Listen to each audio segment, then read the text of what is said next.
Our courts are based on clear and convincing evidence. Want convictions? Want justice? For what happened in the 2020 election? Then we need your help.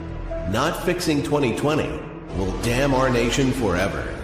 The decision you make in the next few moments could decide whether we ever get our elections fixed or not. Here's why. Trump campaign and allies file 64 different lawsuits. They all went down in flames. 100% of these cases were presented on "It's the machines," or "The machines changed the votes," or "The voting company executive said he would make sure Donald J. Trump would not win." They all went down in flames. Why? You can't bring theories to court as evidence. No supposed Zoom call or six-degree polynomial math theory or census data is or ever will be proof of fraud. You can't bring theories to court as evidence. Here's why. In both civil and criminal law, the side making a claim carries the burden of proof, and prosecutors must prove guilt beyond a reasonable doubt. Without physical or otherwise verifiable evidence, a case cannot meet this high threshold. Physical evidence is the key. The question is, did anyone get relevant, reliable, provable, testable, and duplicatable evidence of what really happened in the 2020 general election? And the answer is yes, absolutely. The full forensic audit of Maricopa County, Arizona is the only evidence-gathering work which gathered relevant, reliable, provable, testable, and duplicatable evidence of what really happened in the 2020 general election. Evidence so damning that the system, the deep state, and those who pull the strings of this country have fought to keep it hidden and have hoped to have it be forgotten to time. Almost $3 million invested in time, funds, and efforts to unlock that which the system wanted hidden. But now, that evidence is in danger of being lost forever. So if you want what happened in the 2020 election fixed, then we need your help. Please donate to protect and secure this historic evidence. With the 2026 midterms coming up, the system is going to try to lame duck President Trump and then most likely introduce new impeachment proceedings. This is the evidence which will help win the war which is surely to come. We need to keep Maricopa County full forensic investigation and archive secure and ongoing. So if you want what happened in the 2020 election fixed, then we need your help. Please donate to protect and secure this historic evidence. We need your help securing the full forensic audit archives. Don't allow the only testable, objective, and reliable 2020 election evidence fall into obscurity. Millions were spent on getting it documented and tested. This is historic evidence. Not fixing 2020 will damn our nation forever. The historic Maricopa County full forensic audit effort processed 20,895,610 digital and forensic images of varying formats, resulted in 208 million individual evidence-proof files. The system processed over 58 billion forensic measurements, resulting in over 2 trillion individual base computations. No hopium, no hype, just hardcore forensic evidence. Please make sure the Maricopa County full forensic audit archives survive. Donate now. So if you want what happened in the 2020 election fixed, then please donate to protect and secure this historic evidence. We can't do it without you. We need you. America needs you. Our future needs you. Please donate now. Not fixing 2020 will damn our nation forever. Please donate now. Guys, welcome to the program. I want to let you know you're going to want to make sure you don't pay attention to chat. See the topic we're going to cover? Prosecutable criminal evidence in elections. You've got to understand that as I do this very important series, the left is going to go nuts. Now, what they're going to do is they're going to try to bait you nonstop. They're going to try to bait you nonstop.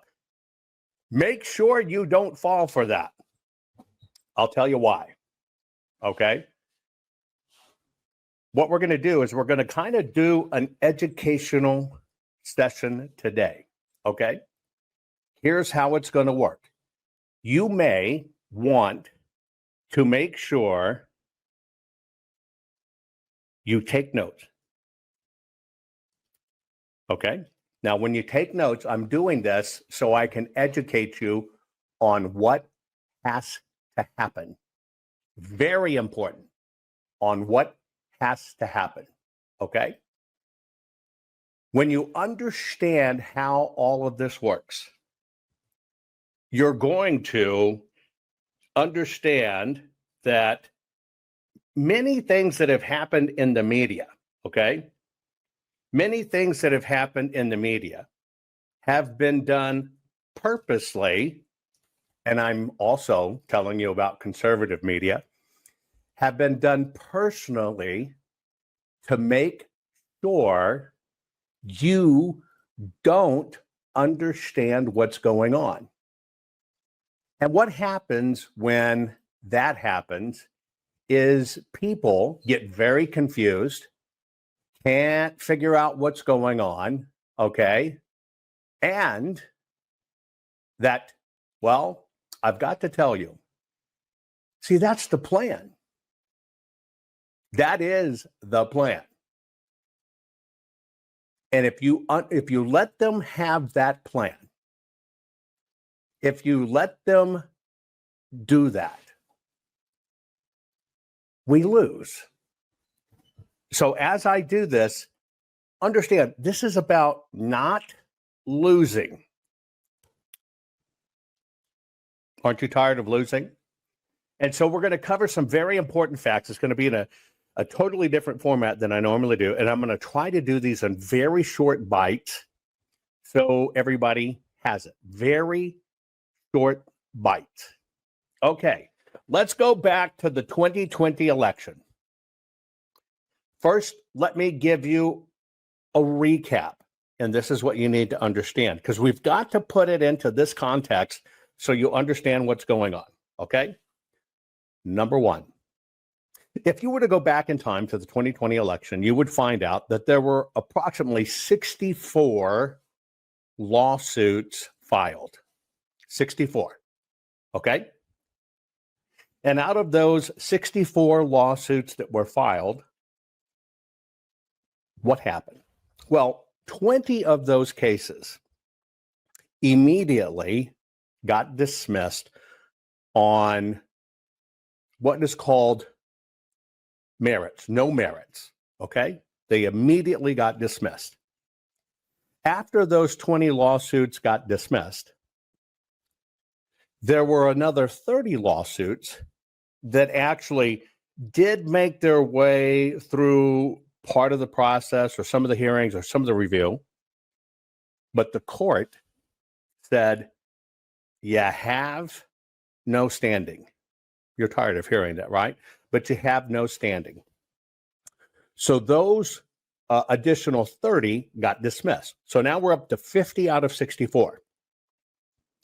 The remaining 14, although some say one was kind of a win for Trump and allies, what happened with the remaining 14 is that President Trump and or the people that were bringing the lawsuits on their own before anything was being heard decided to drop the cases. Now, that's the actual tally of what's going on. And what I'm doing is I'm going to do these in parts for you so you understand what's up. And in this part one, we're going to talk about prosecutable criminal evidence in elections. Now that you know the history, let's kind of unpack this. Now, you're going to see some things. I'm going to show you some video bits. I'm going to use them only as teaching moments because you have to understand what's going on in the context of what happened. This is what requires you to leave. And I've got to tell you this. You have to leave your opinion aside. Okay? You have to leave your opinion aside. So the very first thing I'm going to ask you, this is context to the 2020 election. It would be really good if you wrote this down. Here is the first theory I want you to consider. Okay?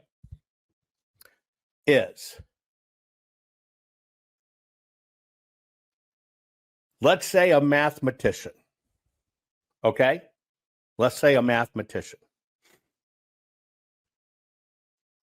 looks at data and basically says, hey, I think the numbers don't look right in this election. And what I have done is I've just basically did reviews, and I reviewed data, and I am convinced that when I look at the data, that the election in 2020 was rigged. In fact, my math confirms this. Now, let me ask you a question. Even though if it's a wonderful math equation, is that evidence of criminal activity? Put it in chat. I'm just going to kind of do a few of these rapid fire. Is that evidence of criminal activity? Let's say it's the smartest mathematician in the world, a sheer math genius, looks at it and says, look at this. There's no possible way it could have happened. Okay. Because people will say, the numbers don't look right. And then they'll say numbers don't lie. Well, here's what you need to understand. That is not evidence. Bear with me for a moment. I'm going to show you why it's not evidence. See, we're sitting here trying to figure out after all this time why there have been no convictions. Why hasn't there been anything criminal? Why hasn't anything changed? And I'm going to unpack that for you. Because first, you have to understand the basis of the law. You have to understand the rules of evidence. I clicked the wrong one. Sorry about that. You have to understand the rules of evidence. Okay? The rules of evidence. So even if you had the smartest math person in the world come in and say, it just doesn't look right. I've done the math. I've run the math. It was an algorithm, and therefore it was fraud. Now, the court cannot accept that. I'm going to explain to you in a moment why they can't. Now let's do it once removed. Let's say another mathematician comes in and says, well, I took the 2014 census, and I took public records data.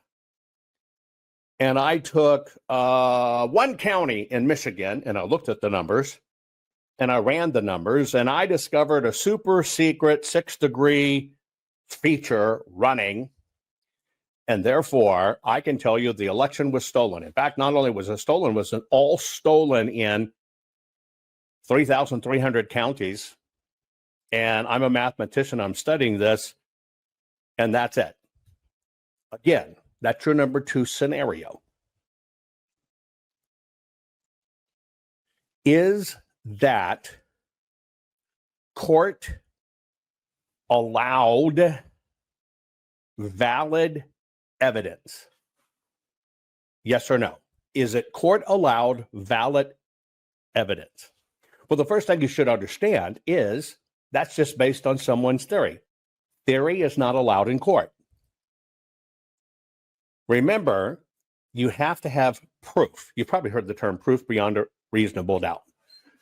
So you can't have any theory involved. There's one caveat on theory I'm going to share with you. Let's go to the next one. Let's say you did exit polls. Okay.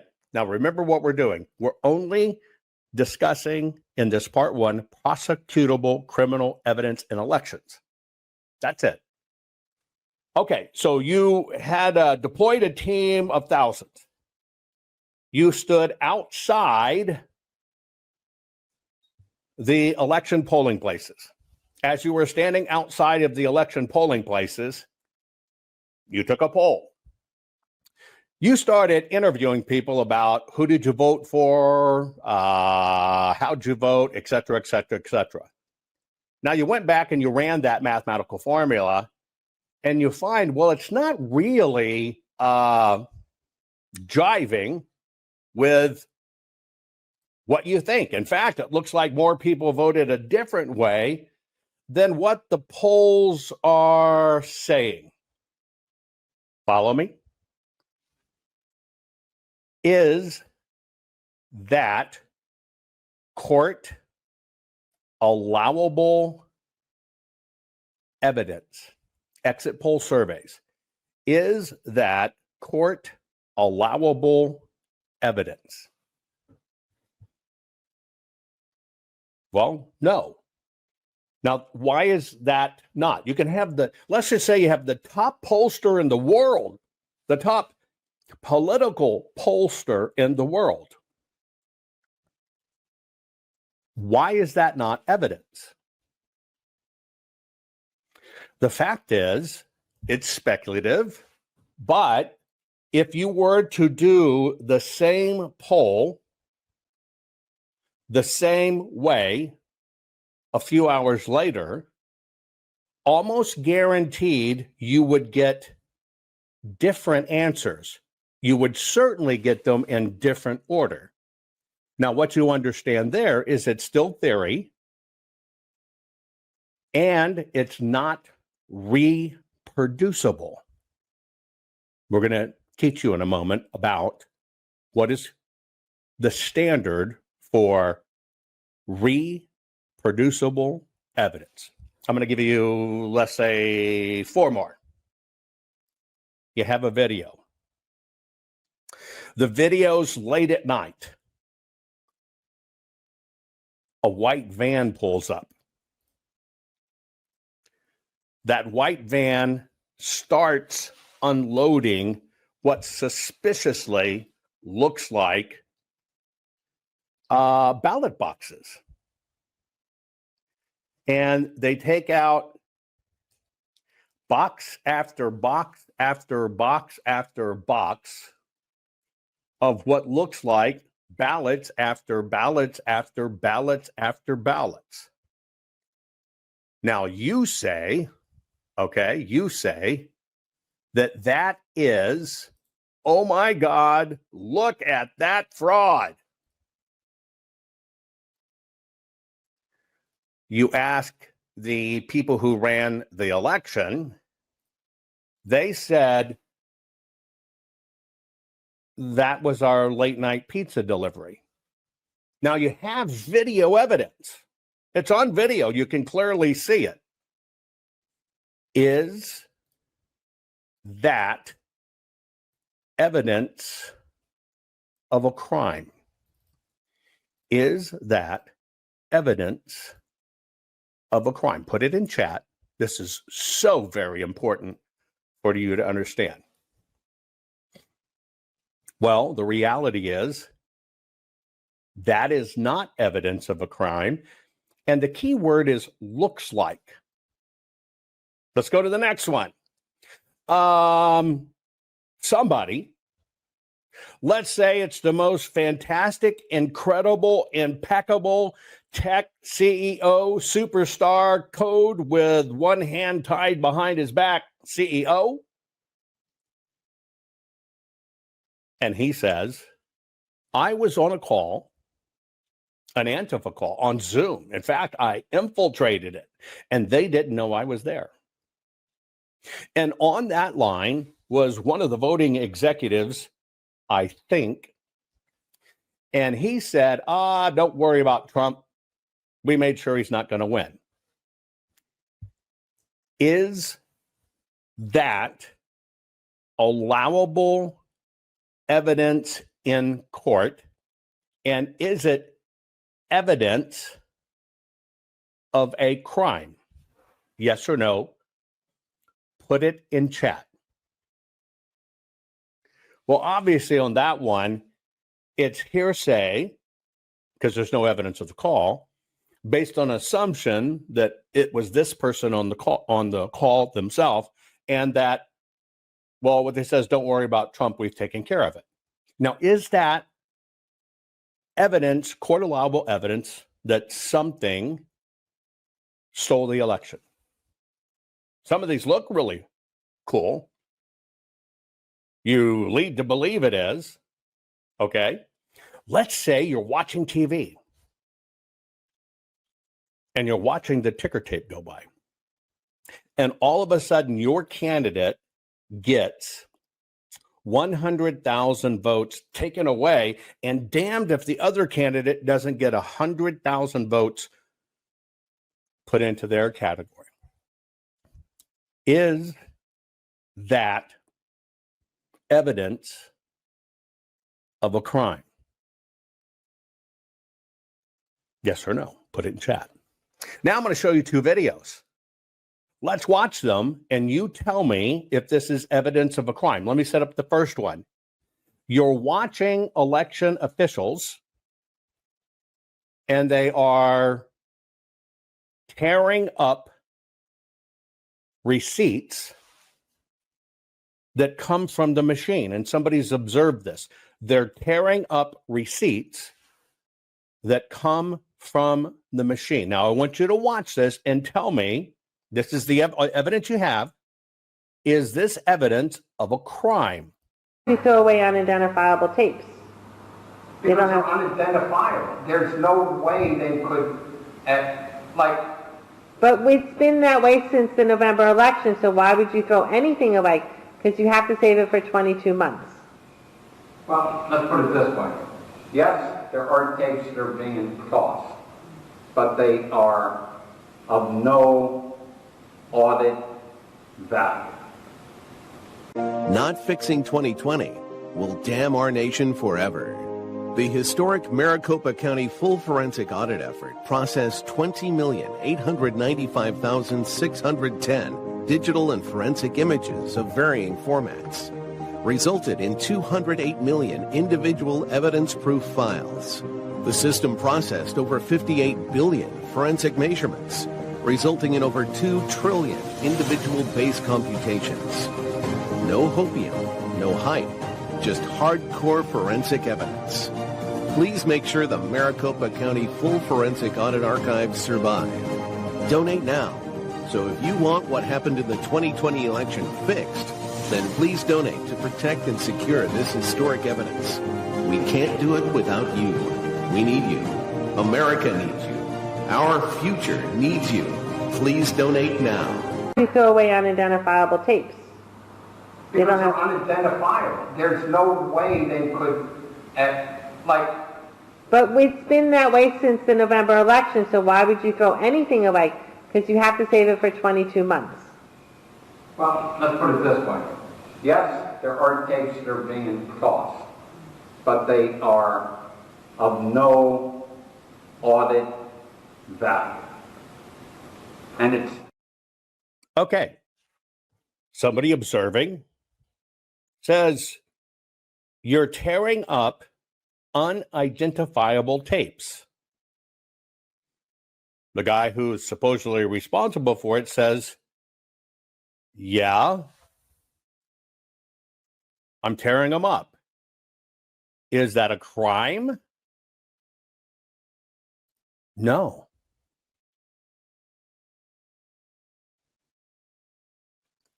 Now, you may say it's deliberate misconduct, but what that actually is that's called maladministration. Now, why is it maladministration?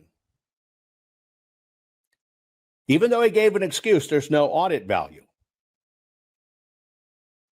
Well, the reason it's not a crime is because there is no crime in tearing up things that the person who runs the election says that really has nothing to do with the election. So you didn't witness a crime, but you did witness potentially maladministration, meaning they just didn't handle it the right way. Now, why is that? Yeah, that's right. They didn't follow procedure. Now, why is that inadmissible in court?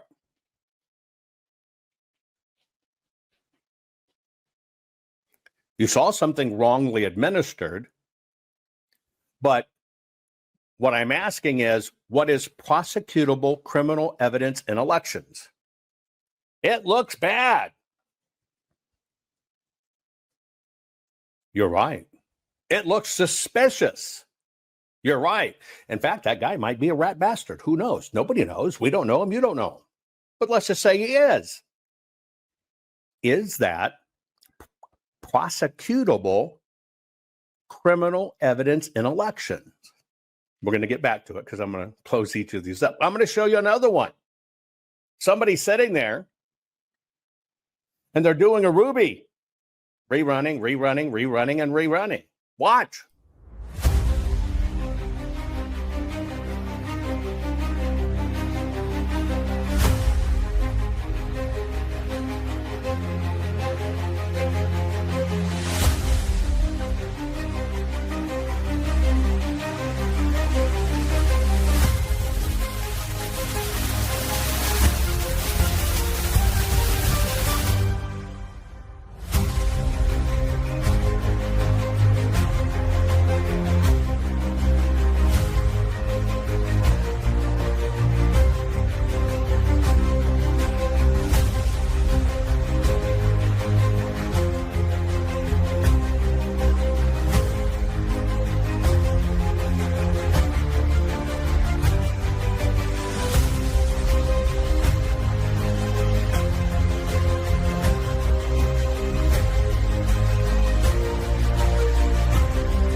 Okay.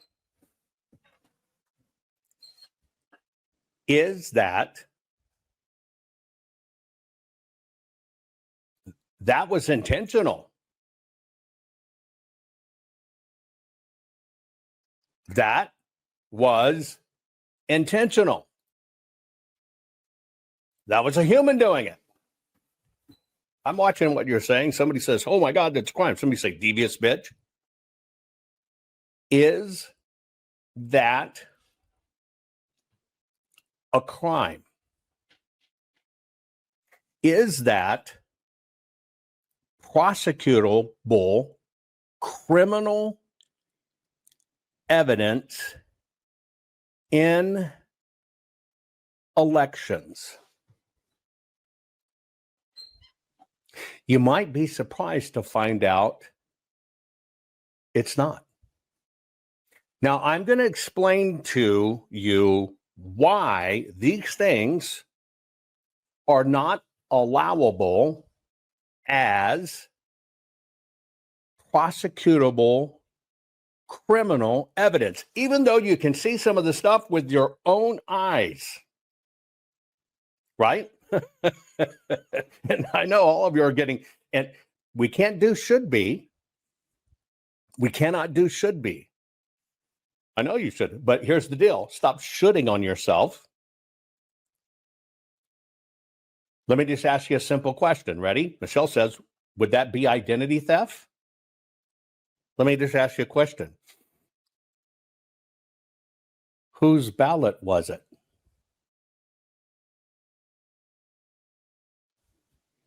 She's technically voting in somebody else's name. Okay, great. Whose ballot was it? Other people's. Well, obviously, she's sitting there and she's not 300 people. Whose ballot was it?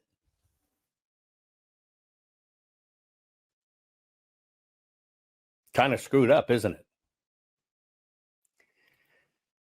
What we're doing in this series is I want you to separate the emotion. I want you to separate what anybody has told you, because you know what? You don't know. Who knows? Our ballots are voted in secret. They could no more tell you whose that ballot was or not. She certainly can't. I'm going to give you a second way to look at these.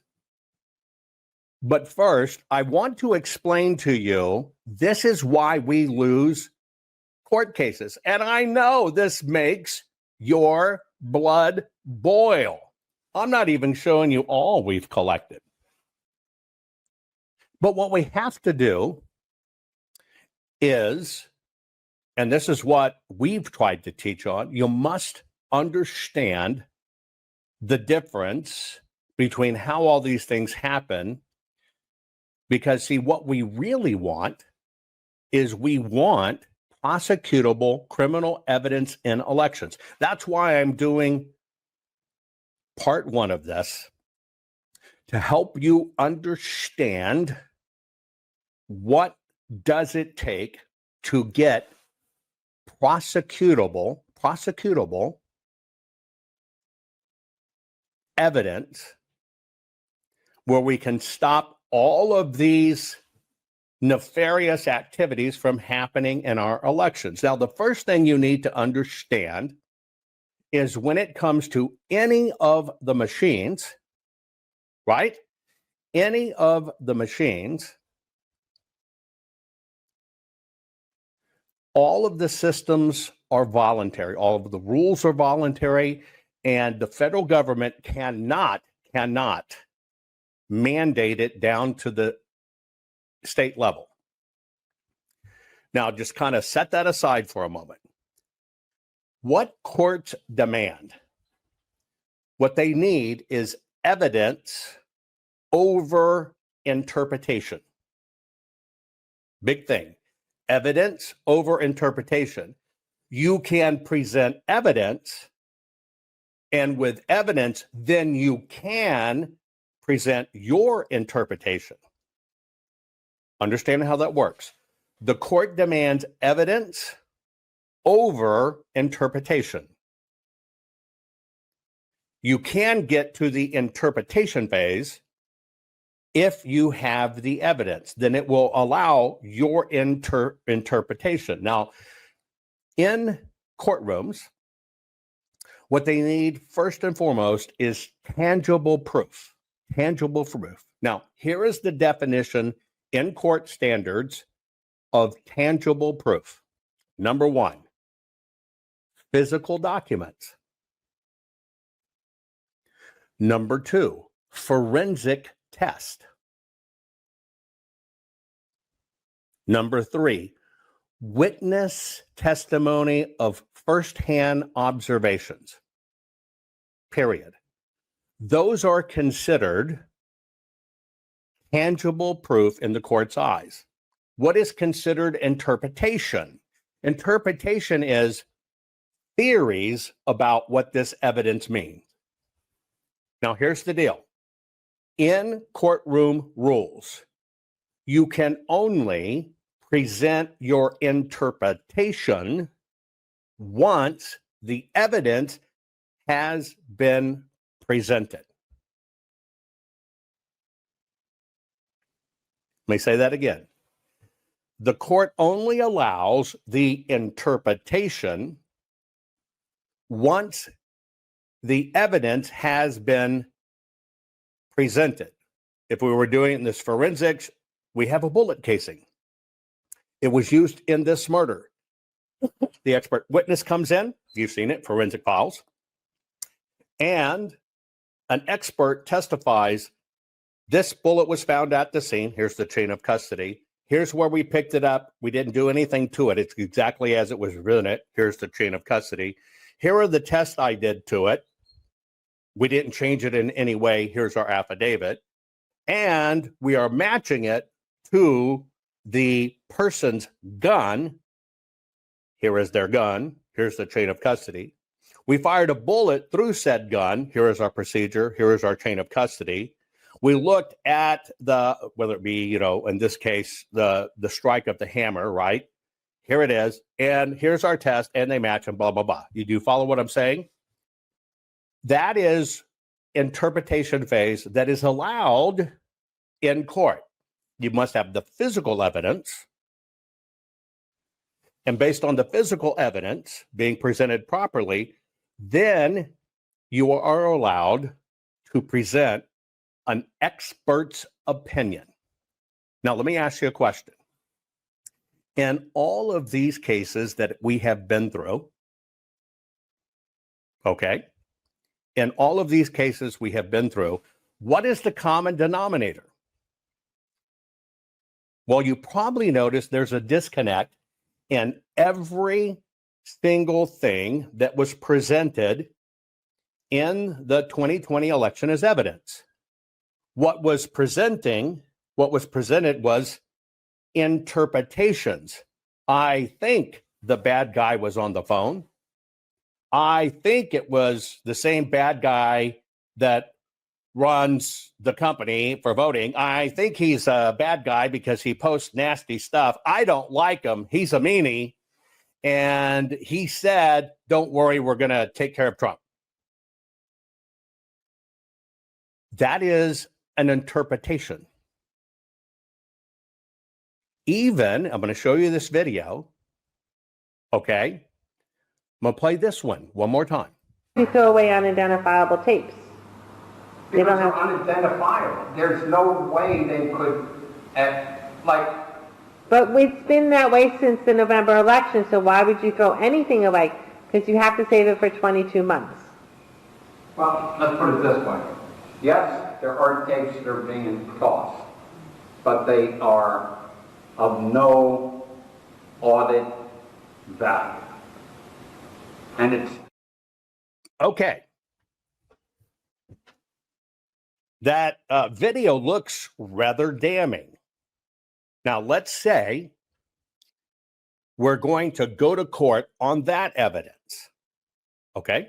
And it looks really bad, doesn't it? Damned if we don't have firsthand eyewitness and video evidence. Firsthand eyewitness and video evidence. Now, why is that at the court level? And I hear what you're saying, Michelle. This is judicial insurrection. Judges have not held the oath of office. That's what everybody's telling you. I would ask you to slow down a bit. And just hear this out just for a minute. Not fixing 2020 will damn our nation forever. The historic Maricopa County full forensic audit effort processed 20,895,610 digital and forensic images of varying formats, resulted in 208 million individual evidence-proof files. The system processed over 58 billion forensic measurements, resulting in over 2 trillion individual base computations. No hopium, no hype, just hardcore forensic evidence. Please make sure the Maricopa County Full Forensic Audit Archives survive. Donate now. So if you want what happened in the 2020 election fixed, then please donate to protect and secure this historic evidence. We can't do it without you. We need you. America needs you. Our future needs you. Please donate now. And just hear this out just for a minute. They're on camera. There's other video of the person just tearing it up, putting it in a trash can. Now, why is this not meeting the threshold of actual evidence. See, this is where what we all have to understand. This is what we all have to understand when we look at any so-called evidence presented to us. Now, ready? I'm gonna give you a formula. Here we go. The formula by the court is that what you present as evidence must be testable, objective, and reliable. Reliable means repeatable. Ready? Testable, objective, and reliable. Now, let me ask you a question. I want you to answer honestly. No emotions here. You're sitting in court. A first-hand witness says they were tearing up things that shouldn't have been tore up. They rigged the election. I got them on tape. Okay. We have one piece of physical evidence. What is it in this case? One piece of physical evidence in this. Well, we technically have two. We have a person whose jurat, under penalty of law, will say this is what happened. And then we have a video. But there is still one piece of evidence missing. What is that piece of evidence? Well, at the lowest hanging fruit here is, do you know what was torn up? Answer honestly. What was tore up?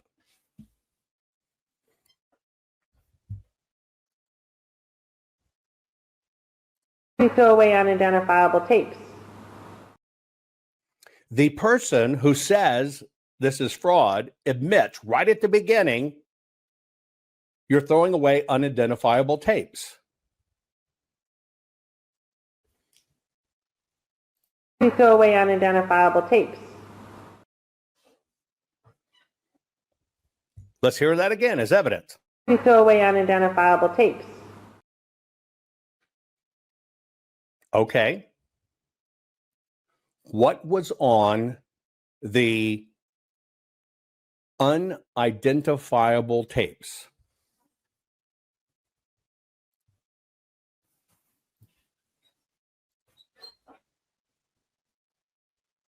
Of course, that lady can testify. But I just told you, you got to pay attention. The court allows an expert's opinion and a witness opinion as long as there is physical, testable, objective, and reliable evidence. What was on the tapes?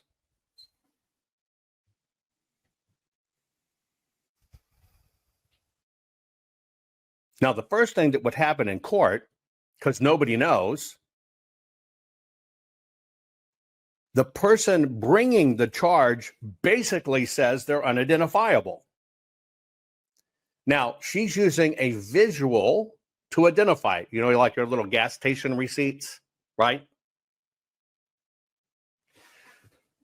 They're tapes. They come from the machines. Now, let's look for the second right answer. Outside, well, you 100%, you got to confirm your belief. That's why it's physical, right? You got to confirm your belief. Now, what should she have done? I can tell you what I would have done in that scenario. When that thermal paper and stuff was tore up, I would have went and got that trash bag.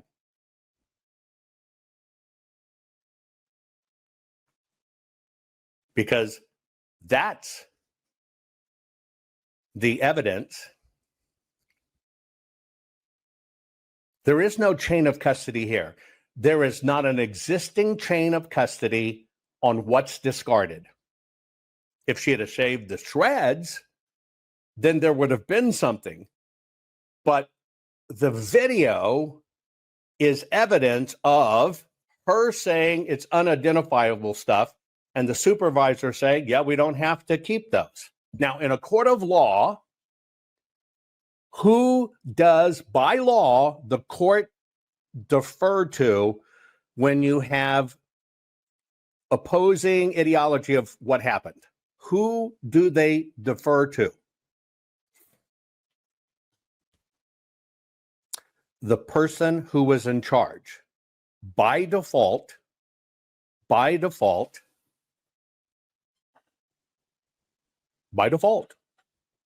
they're charged with running election. They are the hereby appointed expert. Therefore, they get the last word. And they say, it was just trash paper. Can you prove it? There's no chain of custody on trash. See, you're making a qualified leap that had something to do with the ballots. In fact, people posting this video tell you it has something to do with the ballots. Even if it is official stuff, and that is the official, at the most you have is they didn't follow the rules, it's maladministration, and he's subject to a $1,000 fine. What is the topic of this program? Prosecutable criminal evidence in elections. Now, if she would have grabbed them from the trash, other experts could have looked at the shreds, could have reassembled them, could have put them back together with the best of their knowledge, and they could have seen if it was just junk or test runs. You know, they test each printer. Do you think they just start putting out ballots and hope the printers work? No. Do you think they make sure the papers run through and it spits out about a foot or two and they check the character, whatever? Kind of like when you adjust your printer at home and you do a test run and it prints all the gobbledygooks and lines and you see it's right. There you go. But see, nobody knows.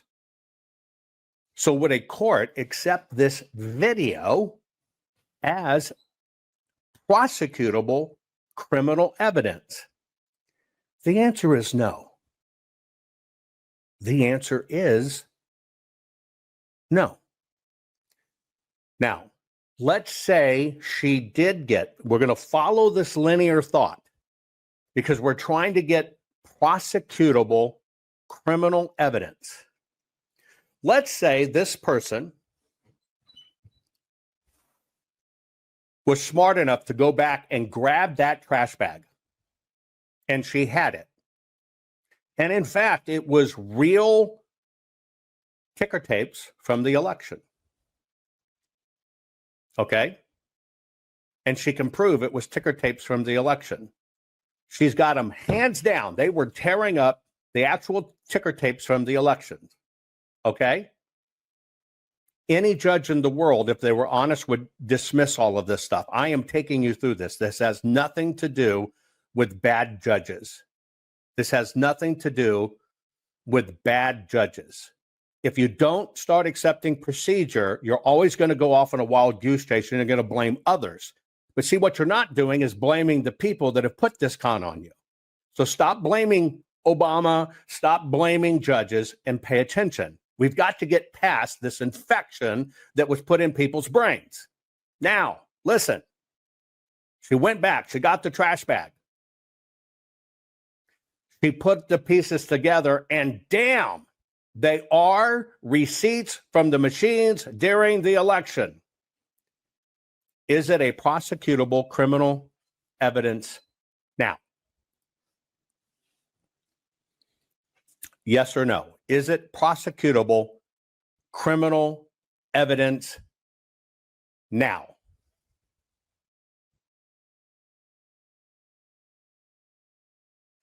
No. That is because under U.S. Code 52-1984, 42-1974, right? Because you say, yeah, that's a crime. No, it's not. No, it's not. It is not a crime. Let me tell you why it's not a crime. Because you have to look at what happened. You got to stop looking at people's opinion. You have to look at what happened. Ready? You have the paper in hand. If you'll pause, you'll get it. Put your anger aside. You can't learn if you're pissed. You got to have an open mind. Now, let's say she put together the receipts, and they are tapes from the election. Is that proof of a prosecutable criminal act? In actuality, no. Let me tell you why. At most, it's a misdemeanor, which may carry a $1,000 fine, may carry up to a year in jail. But it's not an election crime. It's a preservation of records crime. Hear me out. It is not an election crime. It is a preservation of records crime. But can you find what really happened? Could you find out what really happened?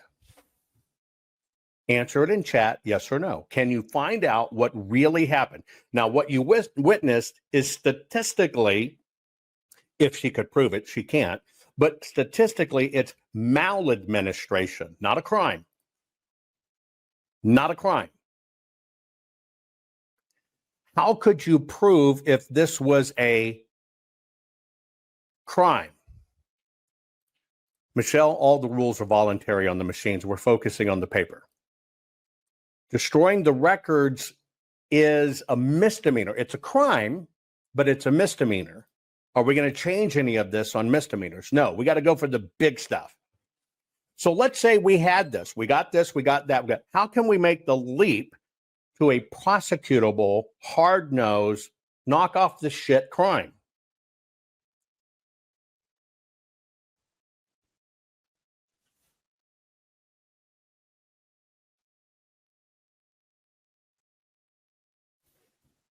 You don't have to prove malice. In fact, what you have so far, good point, you can't improve malice. We've had the destroying records rules on the books for 30 years. In 30 years, it hasn't moved the needle. It's not going to move it now. But I asked you a question, and I want you to be serious. What would it take to prove the crime? What would it take to prove the crime? What would it take to prove the crime? It can be proven if it was a crime. What does it take? Come on, folks. What does it take? Stop throwing out theories. Stop throwing out emotions. Stop throwing out intent, right? We don't know if it was intent to destroy the evidence. We don't know if a crime's committed yet. We know a misdemeanor has happened. We're looking for crimes. We're looking for crimes. We're looking for crimes. There you go, BitJeg. Check the ballots. Now, let's play this back. Let's say you saw those tapes being tore up. Let's say she videotaped it. Now she got who did it. Let's say she got that trash bag, okay? Let's say she got that trash bag and she put together the tickets, and it sure enough, sure as shit, it was tickets from the machine. We got maladministration. But if you had the ballots, and now you can go back to the ballots,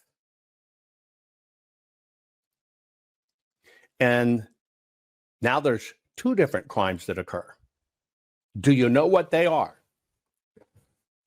First off, if the things tore up were a different ticket than what the machine said, and you put them together, quit saying change the law. Focus. I'm trying to get you to understand the law. You put them back together, and you have the ballots. and you find out those ballots represented on the torn up tickets did in fact go in. And you would match those by the EMS and the CVRs. I'm not going technical on you, but let's just say you did it and you found out that those tapes did actually represent things that went through the machine. Okay? And you're right, she didn't get the thing, so it's a moot point, but I'm trying to teach you to understand what it takes. So now, by checking the ballots, right, you find out those were actual tapes from the machines, and they do represent ballots that were run through the machine, but for some reason, they tore up the receipts. Is that prosecutable criminal evidence?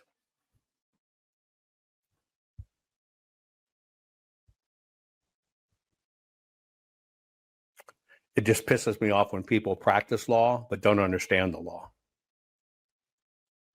And people that practice law and think they've got it figured out miss the whole point of what's going on and why they do it this way, because you just can't pause. Is that prosecutable criminal evidence of an election crime? She has video. She's a firsthand witness. Her witness affidavit is evidence. The videotape is evidence. She's got the guy on camera so she knows who did it. She went and got the trash. She put it back together. Yes, they were tapes from the machine. Okay. They were tapes from the machine. And you find out those tapes represented ballots run through the machine. Do you have a prosecutable criminal act?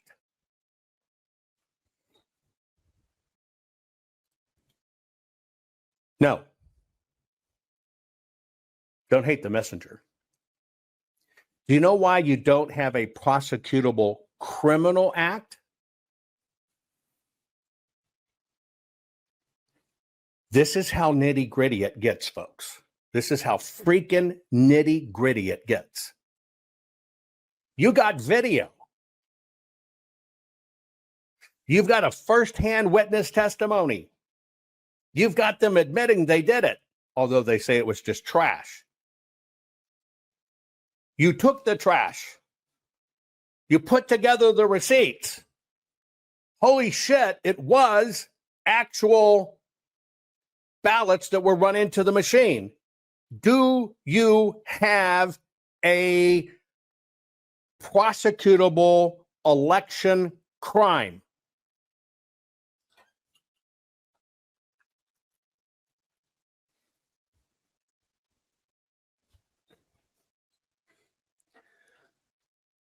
No.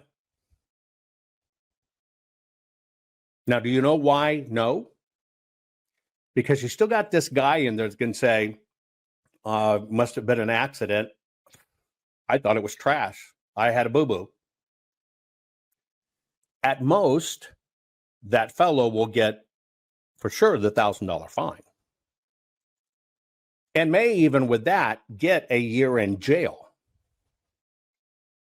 But is it prosecutable criminal evidence? Well, how do you find the prosecutable criminal evidence?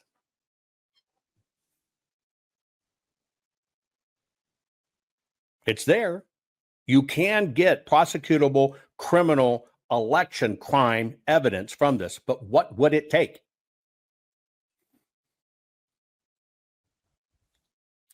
That's right.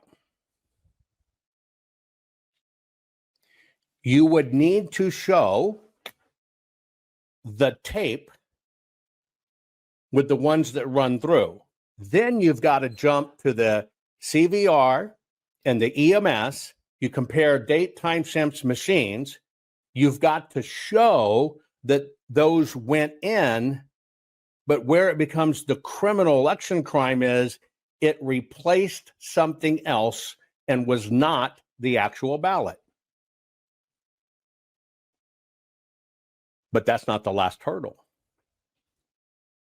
See, you have to show what happened to that ballot then. Now, if that ballot is missing, you need the paper, you need the CVR, you need the EMS. If that ballot is missing, it's not even chain of custody yet. We've already passed chain of custody. You're going to have a chain of custody. Now, let's say you find it in the CVR. There it is. Now, it's either going to be missing or it's going to be adjudicated. Let's say you find that it's missing. Let's say you find that it was adjudicated. Do you have a prosecutable? You've now found the ballot. Do you have a prosecutable election crime? Yes or no?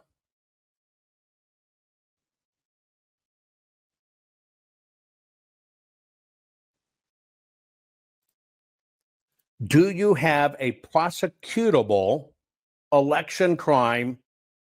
Yes or no?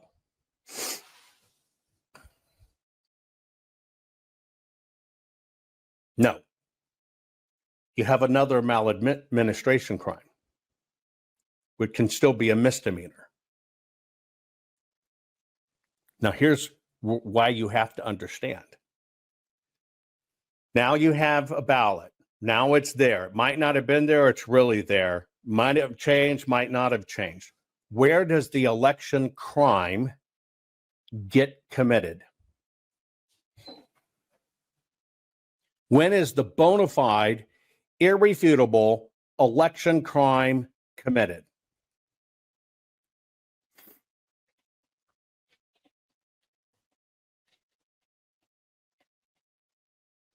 Stop guessing, folks. Focus. If you're guessing, you're trying to fill in the blanks I'm going to do for you anyway. Stop guessing. Stop guessing. Stop guessing. Stop guessing. When does it become a bona fide, certified election crime? Somebody says when the vote's cast. No. It becomes a certified election crime when the election is certified.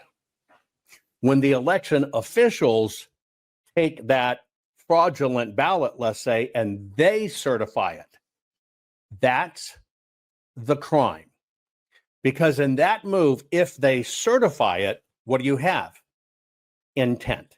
They used it, they certified it. Do you understand how the law works? Now, the reason this is this way is you've got to be very thorough in understanding how do you catch these people. Now, I want to let you know, this is what we did in the full forensic audit in Arizona. When we did the full forensic audit in Arizona, I want to let you know, we processed 20,895,610 digital forensic images. Those digital forensic images produced 208 million individual evidence proof files. We processed over 58 billion forensic measurements. 58 billion.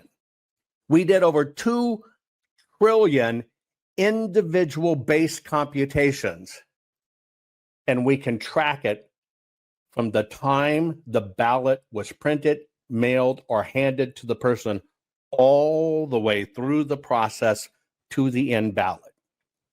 Not fixing 2020 will damn our nation forever. The historic Maricopa County full forensic audit effort processed 20,895,610 digital and forensic images of varying formats, resulted in 208 million individual evidence proof files. The system processed over 58 billion forensic measurements, resulting in over 2 trillion individual base computations. No hopium, no hype, just hardcore forensic evidence. Please make sure the Maricopa County Full Forensic Audit Archives survive. Donate now. So if you want what happened in the 2020 election fixed, then please donate to protect and secure this historic evidence. We can't do it without you. We need you. America needs you. Our future needs you. Please donate now. Time the ballot was printed, mailed, or handed to the person all the way through the process to the end ballot.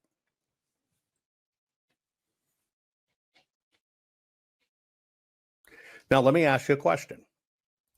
In order to process 20,985,610 digital forensic images to even do the work,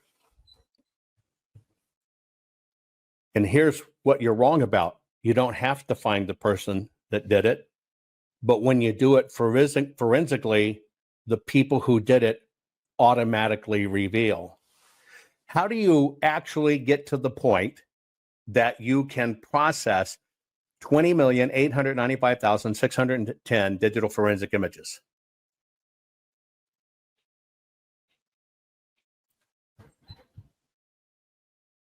Come on, it's a very easy layup. How do you even get to that point?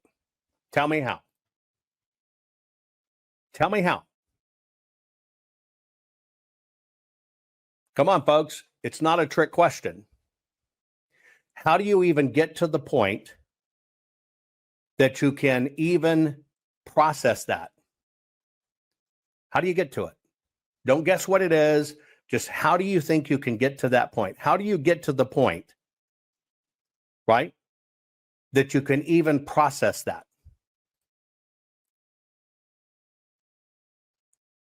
You have the ballot.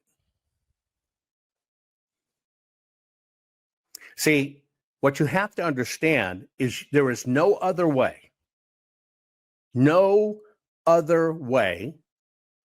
to be able even to process 20,895,610 forensic images, which created an additional 208 million individual evidence proof files that processed over 58 billion forensic measurements that did over 2 trillion individual base comparisons. If you don't have the ballots, and if you think there's a watermark, you got left behind 5 years ago.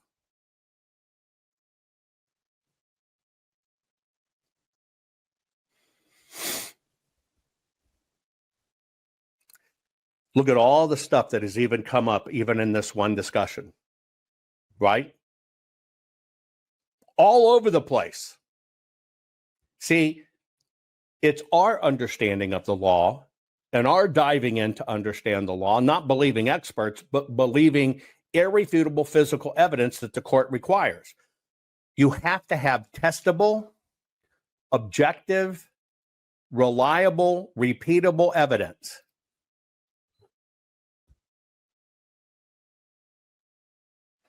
Every bit of those billions, every number I gave you, 20,895,610 digital images, can be reprocessed. Every one of the 208 million individual evidence proof files can be inspected and duplicated. Every one of the 58 billion forensic measurements can be repeated.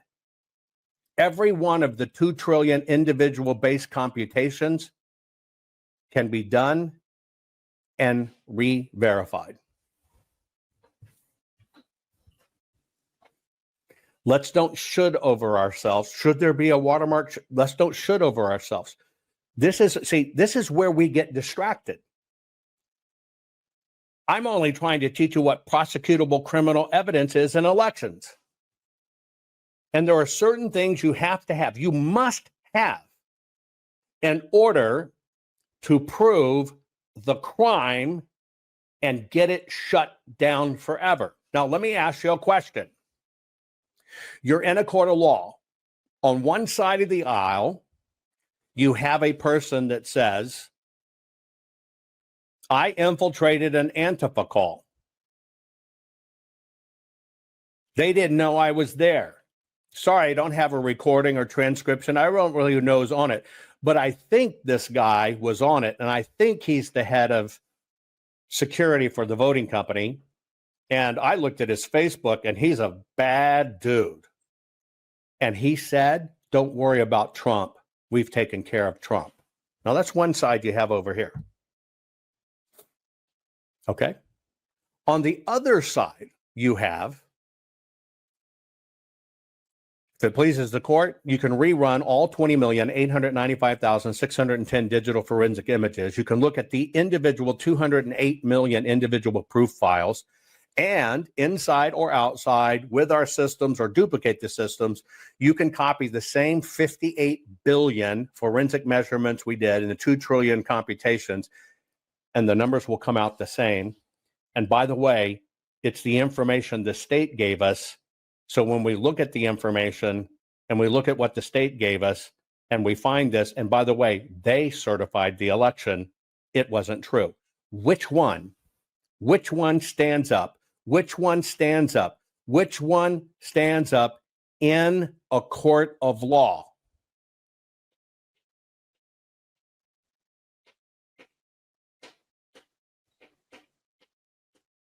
Put it in chat. Which one stands up in a court of law? Which one is prosecutable criminal evidence? Which one? What the court requires. There you go. It's what the court requires, period. It is what the court requires. In order for the court to even accept it, it has to be repeatable, testable, objective, reliable, period.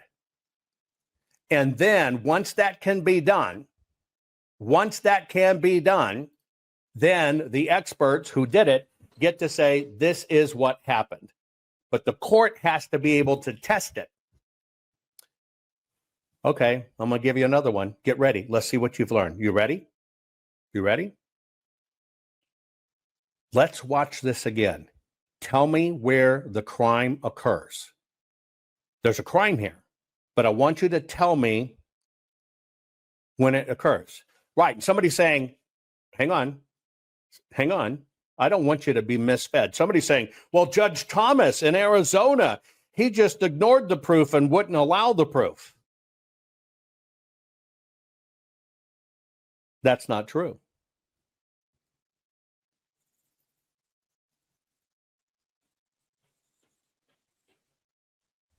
That's not true.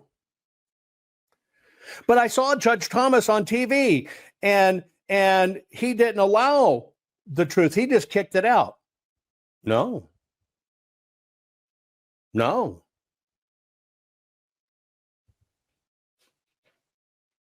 Our proof wasn't presented, and the experts that were there weren't experts with physical, duplicatable, repeatable evidence. It was all opinion. This evidence, the evidence we have, Mike Lindell's team did not allow to be presented. And yes, the courts will see this evidence. You got to remember, the funder of the lawsuit that pushes it. You must remember that. Get ready. Watch and tell me where the crime occurred. Put it in chat when you see it.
you're going to see a lot of crap like this promoted as actual evidence of a crime. I've got a question for you. Running them twice, you said was the crime, right? Running them twice was, you said, the crime. Okay, so let me ask you a question. What did she rerun? It's officially gone through now. Wrong.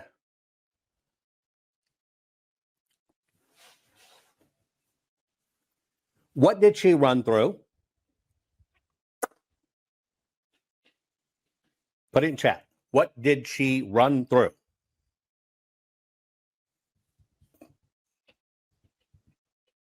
Watch it again.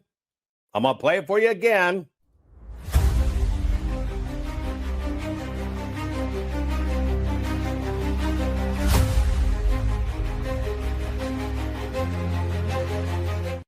Now, I know you're saying the guy behind her didn't catch it, the people didn't pay attention.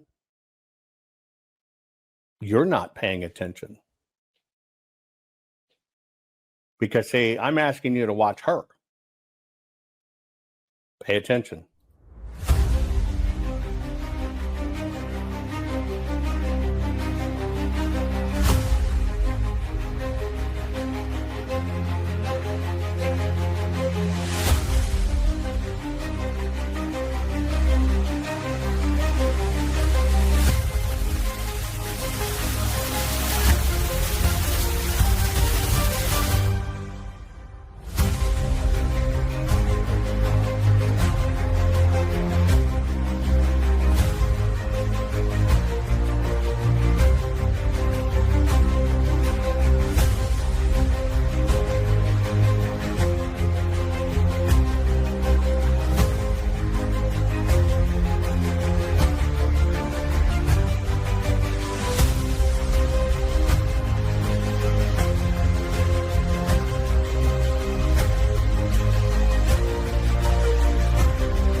Okay.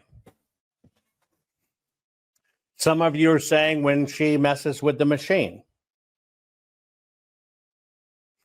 Some you said, well, she's changing the counter. I want to do a different drill.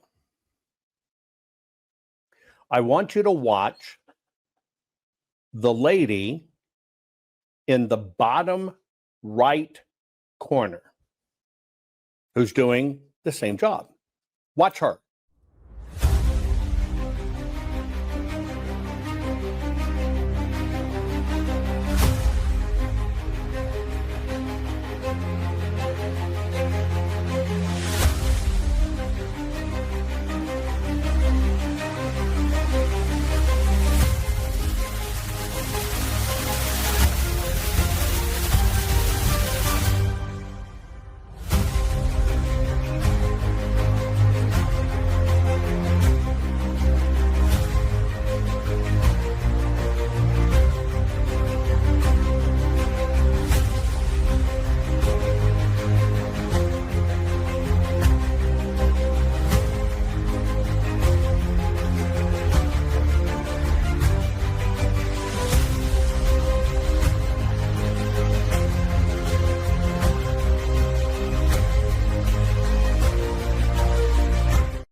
Okay, so William Jack says fake ballots. Prove it. You notice the woman in the bottom was doing exactly the same thing. And if you know how ballots work, you know that they're usually in stacks of 200. Think about a ream of paper size. And they were running multiple reams. So now let's look for the second right answer before we get to the crime. Because remember, I'm trying to help you understand what is a prosecutable criminal evidence. So she's doing the same thing. See, but you reply it's the same shit. You know why you reply it's the same shit? Because you think she actually did something criminal.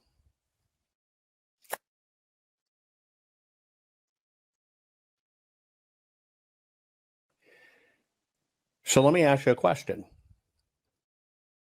Did you witness a crime? You've got video, so you got a videotape of it.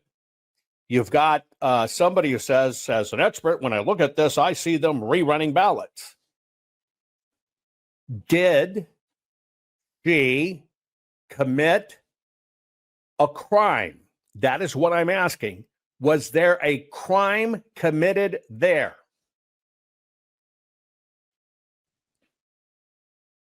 Now, in reality, you only think it's wrong because you read the words on the screen.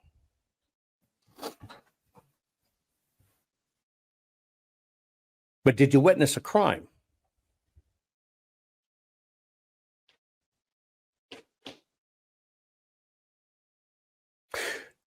Was there anything irregular about people in a back room having ballots? Yes or no? And by the way, it's not a crime if they scanned them twice. This is why I'm working on this with you. This is why I'm working on this with you. It's a scan. It's a crime. She scanned it twice. Let's unpack that. Let's unpack that. Number one, nobody there witnessed a crime. What they witnessed was what looks like multiple scannings of the same ballots over and over. Can we agree with that? Not fixing 2020 will damn our nation forever. The historic Maricopa County full forensic audit effort processed 20,895,610 digital and forensic images of varying formats, resulted in 208 million individual evidence-proof files. The system processed over 58 billion forensic measurements, resulting in over 2 trillion individual base computations. No hopium, no hype, just hardcore forensic evidence. Please make sure the Maricopa County Full Forensic Audit Archives survive. Donate now.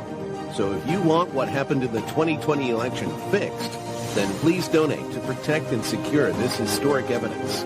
We can't do it without you. We need you. America needs you. Our future needs you.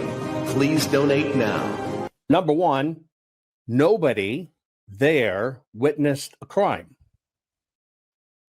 What they witnessed was what looks like multiple scannings of the same ballots over and over. Can we agree with that? Okay. So there is a crime. I'm going to tell you where the crime is. I'm going to get you to the crime. That's not my video. I didn't put those words on that video. That's the video it's circulating that tells you it's crime. I'm trying to teach you to win election lawsuits and get these criminal rat bastards to stop. Some people say, well, no charges against her, so no crime. Has nothing to do with it. Has nothing to do with it. But you're being told that is a crime. Well, let me first inform you of the first thing. Right? And yes, Joe Hoff at the Gateway Pundit wrote those words. Has he ever audited an election? No. No. Did you witness a crime? See, the fact of the matter is you nor the court knows. Why don't you not know? Because, see, legally, those ladies were following procedure. Let me change the circumstance to you. See, you really don't know. But see, this kind of stuff is used to rile you up. This kind of stuff is used to piss you off. This kind of stuff is to say, well, look, and here it is, whatever. She's not folding them.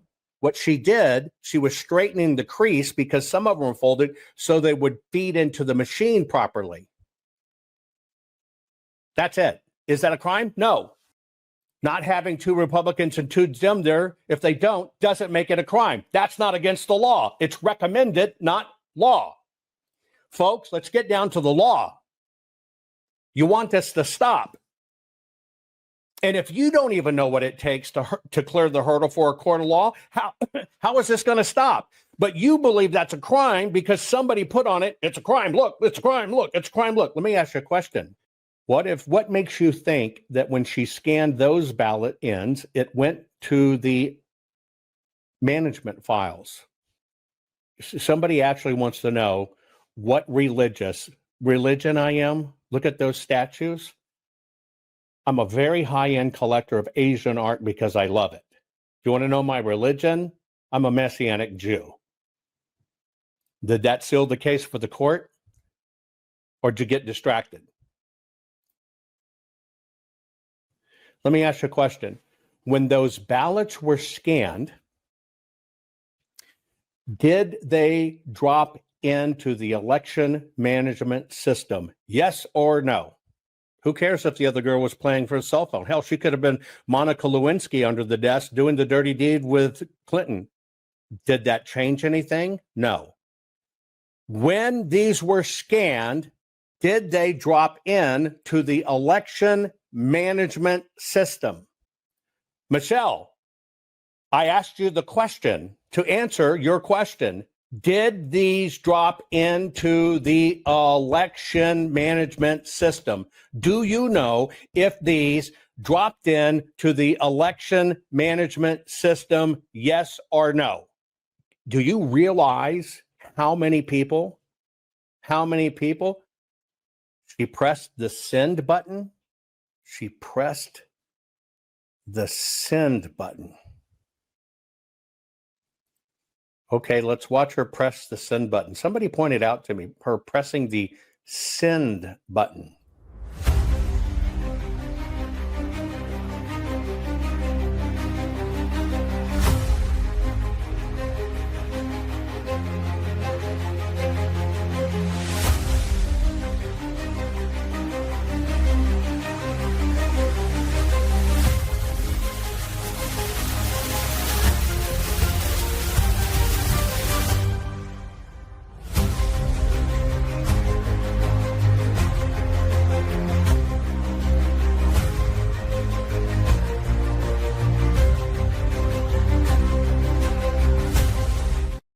Oh, you mean somebody said on the screen something? And so can we focus on what I'm trying to teach you? See, the answer is you don't know. You don't know. You don't know if she sent them anywhere. You don't know if they dropped into the election management system. You don't fucking know if they went to Serbia or whatever. The fact of the matter is you don't know. Did you witness a crime? Did you witness an election crime? Yes or no? Did you witness an election crime? No, you didn't. Our courts are based on clear and convincing evidence. Want convictions? Want justice? For what happened in the 2020 election? Then we need your help. Not fixing 2020 will damn our nation forever. The decision you make in the next few moments could decide whether we ever get our elections fixed or not. Here's why. Trump campaign and allies filed 64 different lawsuits. They all went down in flames. 100% of these cases were presented on "it's the machines," or "the machines changed the votes," or "the voting company executive said he would make sure Donald J. Trump would not win." They all went down in flames. Why? You can't bring theories to court as evidence. No supposed Zoom call or 6-degree polynomial math theory or census data is or ever will be proof of fraud. You can't bring theories to court as evidence. Here's why. In both civil and criminal law, the side making a claim carries the burden of proof, and prosecutors must prove guilt beyond a reasonable doubt. Without physical or otherwise verifiable evidence, a case cannot meet this high threshold. Physical evidence is the key. The question is, did anyone get relevant, reliable, provable, testable, and duplicatable evidence of what really happened in the 2020 general election? And the answer is yes, absolutely. The full forensic audit of Maricopa County, Arizona is the only evidence-gathering work which gathered relevant, reliable, provable, testable, and duplicatable evidence of what really happened in the 2020 general election.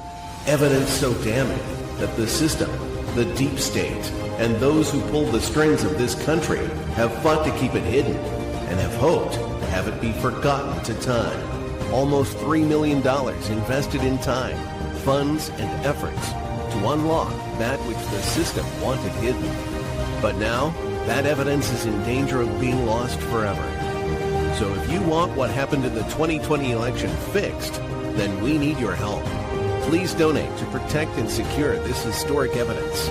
With the 2026 midterms coming up, the system is going to try to lame duck President Trump and then most likely introduce new impeachment proceedings.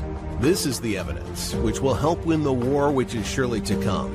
We need to keep Maricopa County full forensic investigation and archive secure and ongoing. So if you want what happened in the 2020 election fixed, then we need your help. Please donate to protect and secure this historic evidence. We need your help securing the full forensic audit archives. Don't allow the only testable, objective, and reliable 2020 election evidence fall into obscurity. Millions were spent on getting it documented and tested. This is historic evidence. Not fixing 2020 will damn our nation forever. The historic Maricopa County full forensic audit effort processed 20,895,610 digital and forensic images of varying formats, resulted in 208 million individual evidence-proof files. The system processed over 58 billion forensic measurements, resulting in over 2 trillion individual base computations. No hopium, no hype, just hardcore forensic evidence. Please make sure the Maricopa County full forensic audit archives survive. Donate now. So if you want what happened in the 2020 election fixed, then please donate to protect and secure this historic evidence. We can't do it without you. We need you. America needs you. Our future needs you.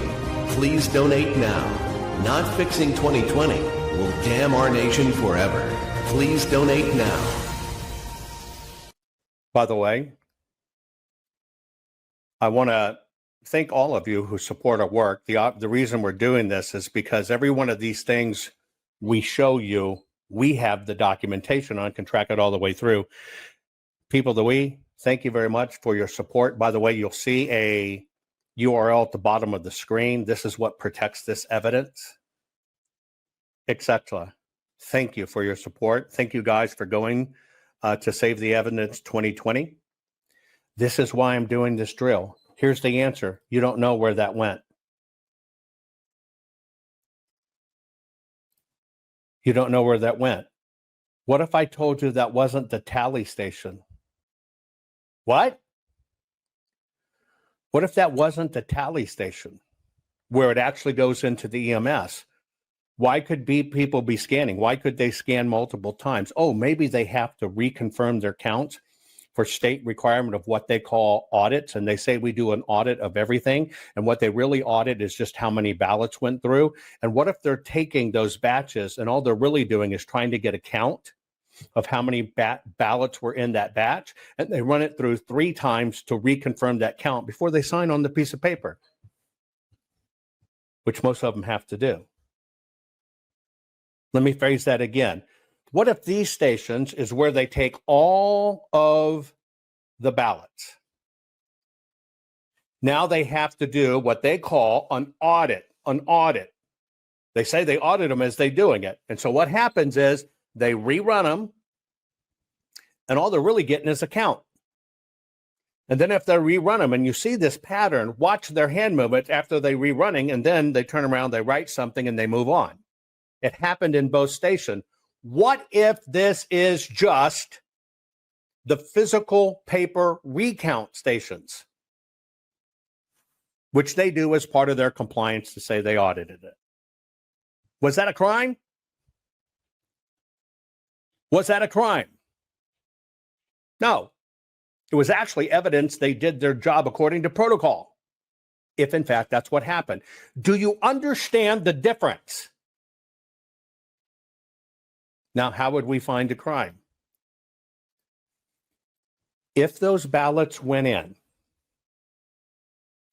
and they were overscanned 3 or 4 times, and then it went to the election management system, and then they were counted as legit ballots, crime number 1. And if the state certified it as legal counts in the final count, crime number 2. Did you see any of that on screen? Did you see any of that in that video? What rabbits are you chasing? What squirrels? Well, a guy went out the back. A guy did this. She had her phone. Stop it, stop it, stop it, stop it, stop it. I'm trying to teach you. Put your phone down. None of that matters. What matters is this is floating around as evidence. Now, how would you find out? That video is not evidence of a crime. We are looking for prosecutable criminal evidence in elections. All they have to say is that's the procedure of our recount.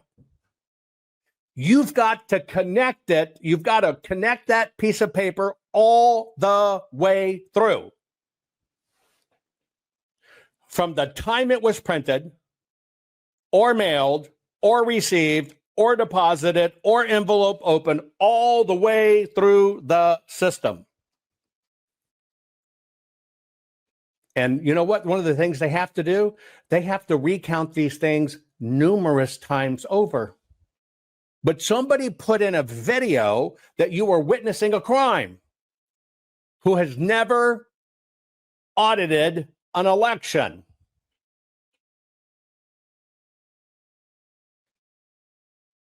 I want you to think about that.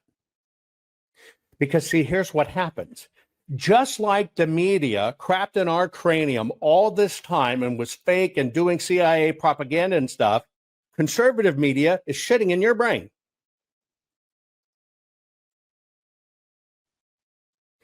The fact of the matter is, you don't know where that went. You actually don't even know what it was. You assume it's a ballot. You were told it was recounting over and over. All of that is nonsense, noise, distraction, BS. Now, if you had that physical ballot and you had the original copy and you matched it to a tally station and you matched it to that act and you matched it to the date timestamp server machine, you watched it drop into the EMS, you've got it in the cast vote record, you've got the before image, the pre-image, the post-image, the adjudication file, and this, and then they counted them, and yes, they counted all of them as votes, and they weren't, and then it got certified, then you got a crime. That's all the Arizona audit did. It's the only place in the world where this has happened, period. Every single ballot can be tracked through the system. From the time it was printed to how it went through. It's the only place that happened. This is the whole point. This is how the system deceived you.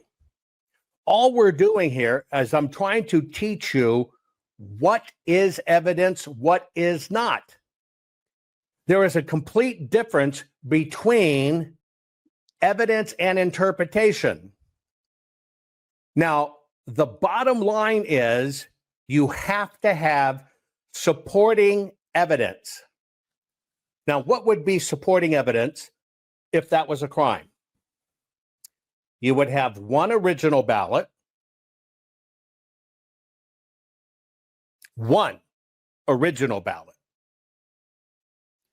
And if we just took what they said there, here's what you would have.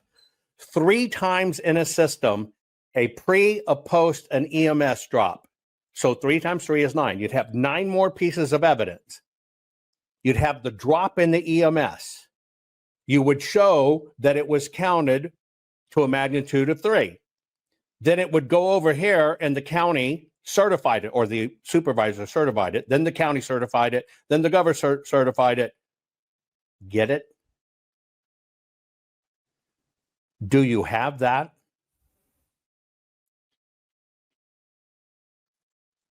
In that scenario, do you have that? See, this is why I explained at the beginning of the program, 64 out of 64 cases went nowhere. Because it became a social media headline grabbing exercise. That's not how we win. There's only one team in the world that has in that all of that evidence chain. It's damning. It's through the roof. Watch my special on locals.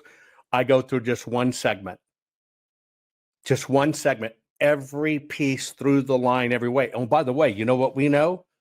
Who handled it? Who touched it? Who put it in the machines? Who couriered it? Who certified it? Names. The only place in the world. Nothing on theory. Nothing on theory. Because the courts do not allow theory. You wouldn't accept it in a case against you. Well, I found this dead dog in the street and my neighbor's an asshole. I saw him yell at the dog one time. He went and killed it. He stomped it. He stomped its head and killed it. Is that evidence? Would you even accept this in your life? If you were fighting for your child's life or your own life, would you accept it? You see, you got to understand, yes, there are rules. And you think the judges don't pay attention to the rules. The difference is what was presented as evidence. If data went to China, is that evidence of a crime? If evidence went to China, is that evidence of a crime? No. Why? You would have to show, here's what it started, it went to China, it became something else, here's where it came back, here's how we prove it changed, and here's how they certify it. Nobody's done that, but you've believed a lot of crap. Let me ask you a question. In 2024, the election was saved because 30 Serbian top-notch hackers made sure President Trump won and stopped the changing of the votes. What's wrong with that statement? And you're being told that. You're being told that by Emerald Robinson and others. 30 top-notch hackers made sure, stopped the vote changing, made sure President Trump won. What's wrong with that statement? There was no evidence of anything going to China, so don't go from there. Ready? 30 cyber experts made sure President Trump won. They stopped the changing of the votes.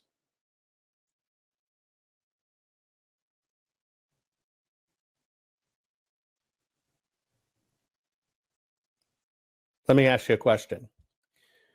Let's say you have the ability to stop a crime. How do you stop the crime? Well, you have to go to where the crime's committed to stop it, don't you? Our data does not go to China. I know you've been told that, but okay. Nobody ever pays attention that when the PCAPs were supposed to be evidence to the court, it said, well, we really never had them. Okay?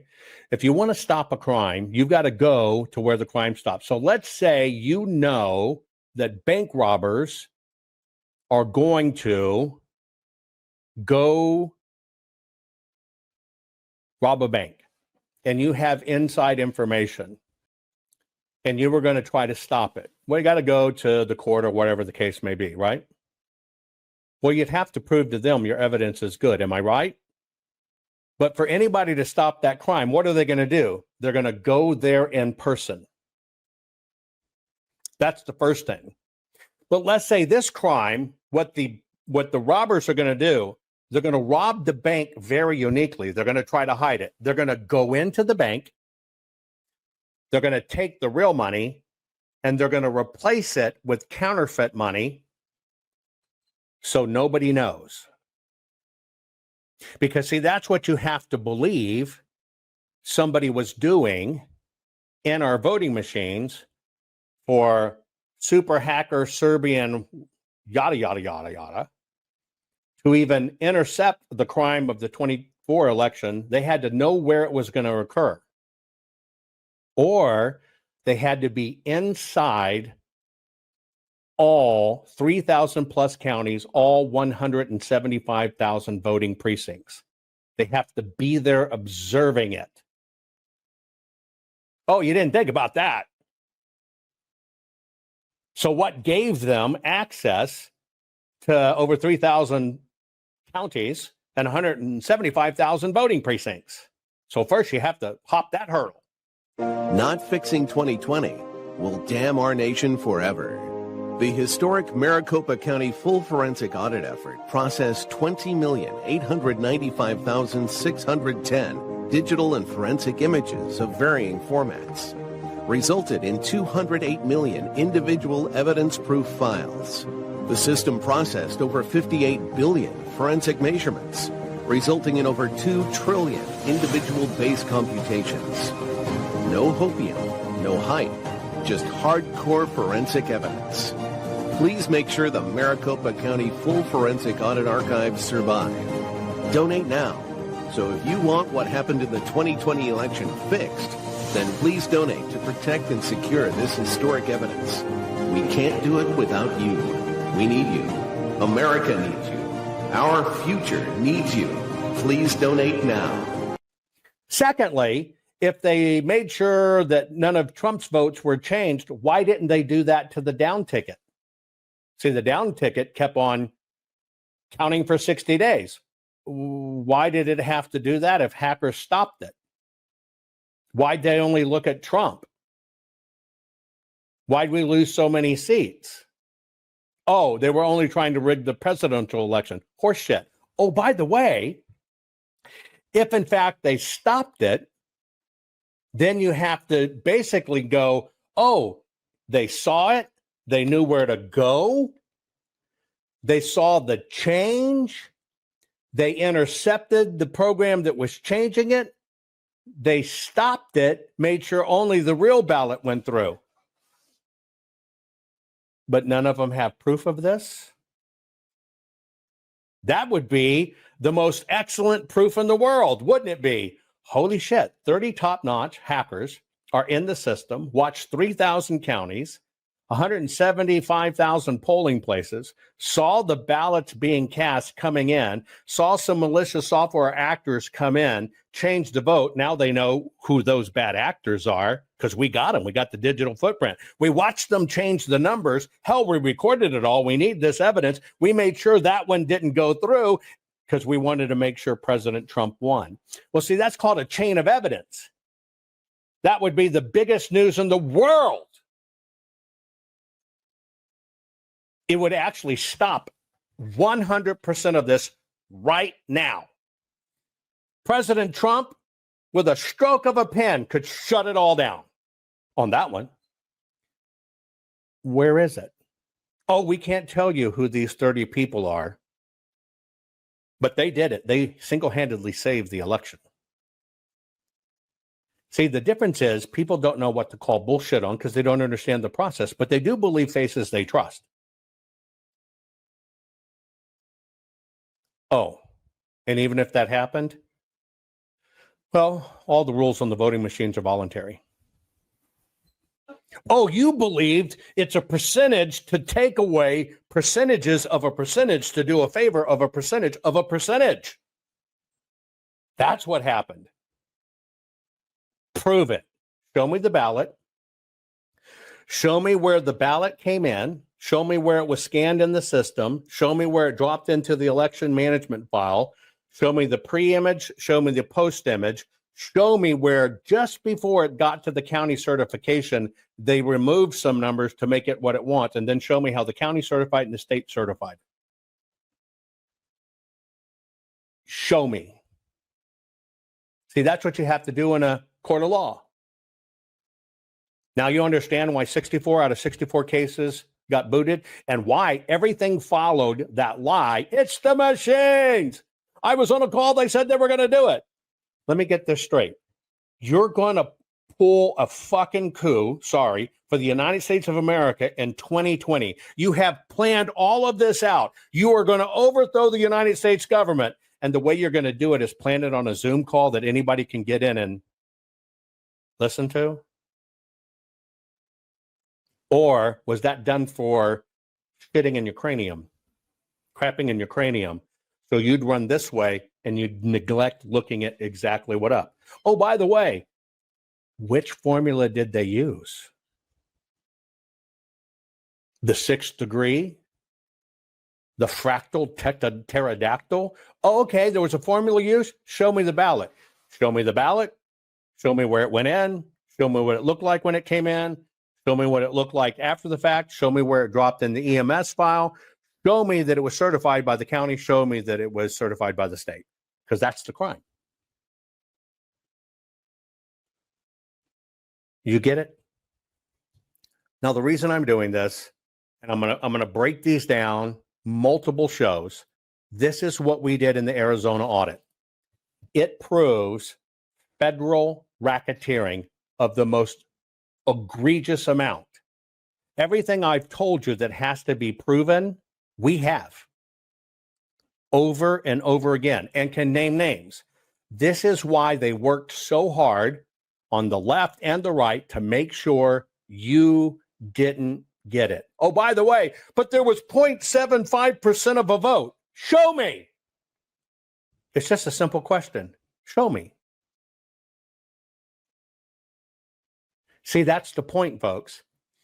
The system knows everybody's going to look at numbers and at public information. Everybody can do it. That's the guise of you thinking it's true information. But I saw it change on TV. Did you see it change in the ballots? Did you see it get certified? See, that's the issue, folks. This is why, from top to bottoms, they have avoided the facts, and they gave you squirrels to chase. That is why the system fights so hard for many things to not reveal truly what the audit found. And they have tried to financially break us for 1,600 days.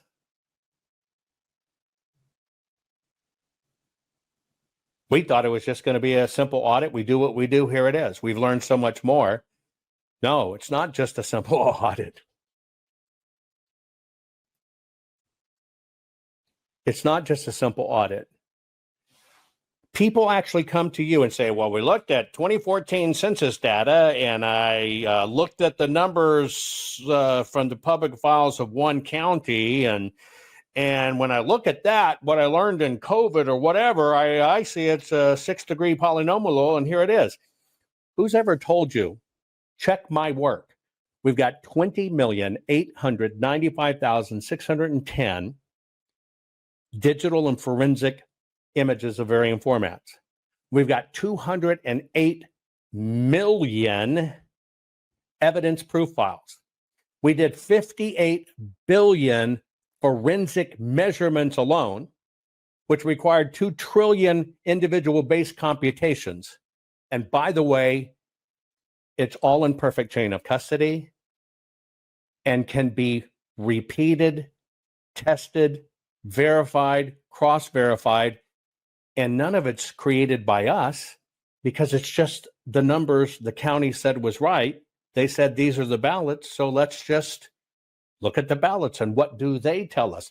And by the way, there's no theory in there. It either is or it isn't. And think about what you've been told. Now you're hearing President Trump working the politics machine where we know it's the mail-in ballots. You finally got over the PCAP stuff because in court, they were proven in a court of law, well, they didn't really exist. We didn't really have them. But they're meanies. It's all been a con, folks. But the system works to break us. They hope by all of this time waiting, even though we did the work, they never contemplated that we would 100% stay in audit mode. See, we're still in audit mode 1,600 days later. And I, right now, can do 5 or more programs to find even more that we now happens. But see, we stayed in audit mode and a perfect chain of custody and haven't closed the books. And they hope to break us. So yeah, we got a contract for $210,000 and spent $3 million doing it and still haven't closed the books. Why? Because we're here to get it fixed. The system wants to break us. This is where we need you. It's been a long haul. We're now to where everybody's looking at the right information, the right way, understanding it. And because we're in audit mode, as long as we're in audit mode, it's valid for court. As long as we're in audit mode. Okay? But how do we know that the politicians didn't pay attention? Because every video file we sent them to say, here's the evidence, here's what it looks like, here's the numbers, pings us back to let us know it was opened and watched. Never happened. Everything was sent out, certified return mail receipt overnight. We could see they were received. Politicians, I didn't get it. We came to do a job and to do a job right. We can't do that job without all of you. And what the system is trying to wait out is this evidence. That is why you see, now that you've seen President Trump really understanding what it is, understanding legally what it can do, and talking about the mail-in ballots, and all the people that said, well, it's the machines. Now they say, well, it's the machines and the mail-in ballots. Really, we focus on the mail-in. They're all pivoting, but they all have a new formula, a new thing. Oh, it's Serbia.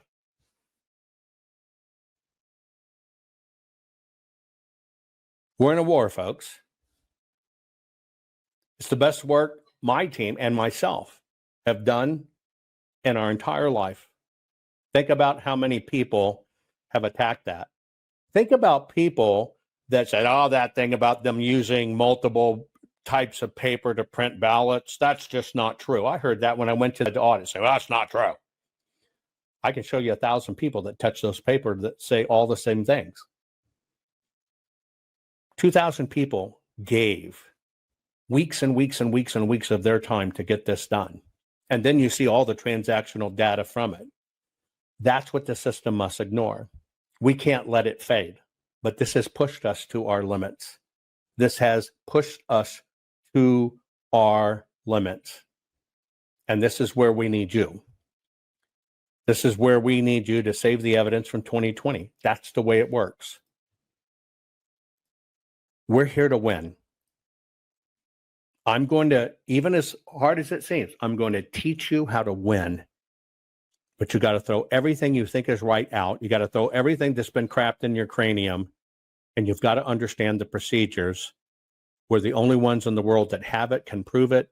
It's in perfect chain of custody. We still have it. It's important to history, and we need your help. Please, please make sure the evidence survives. Our courts are based on clear and convincing evidence. Want convictions? Want justice? For what happened in the 2020 election? Then we need your help. Not fixing 2020 will damn our nation forever.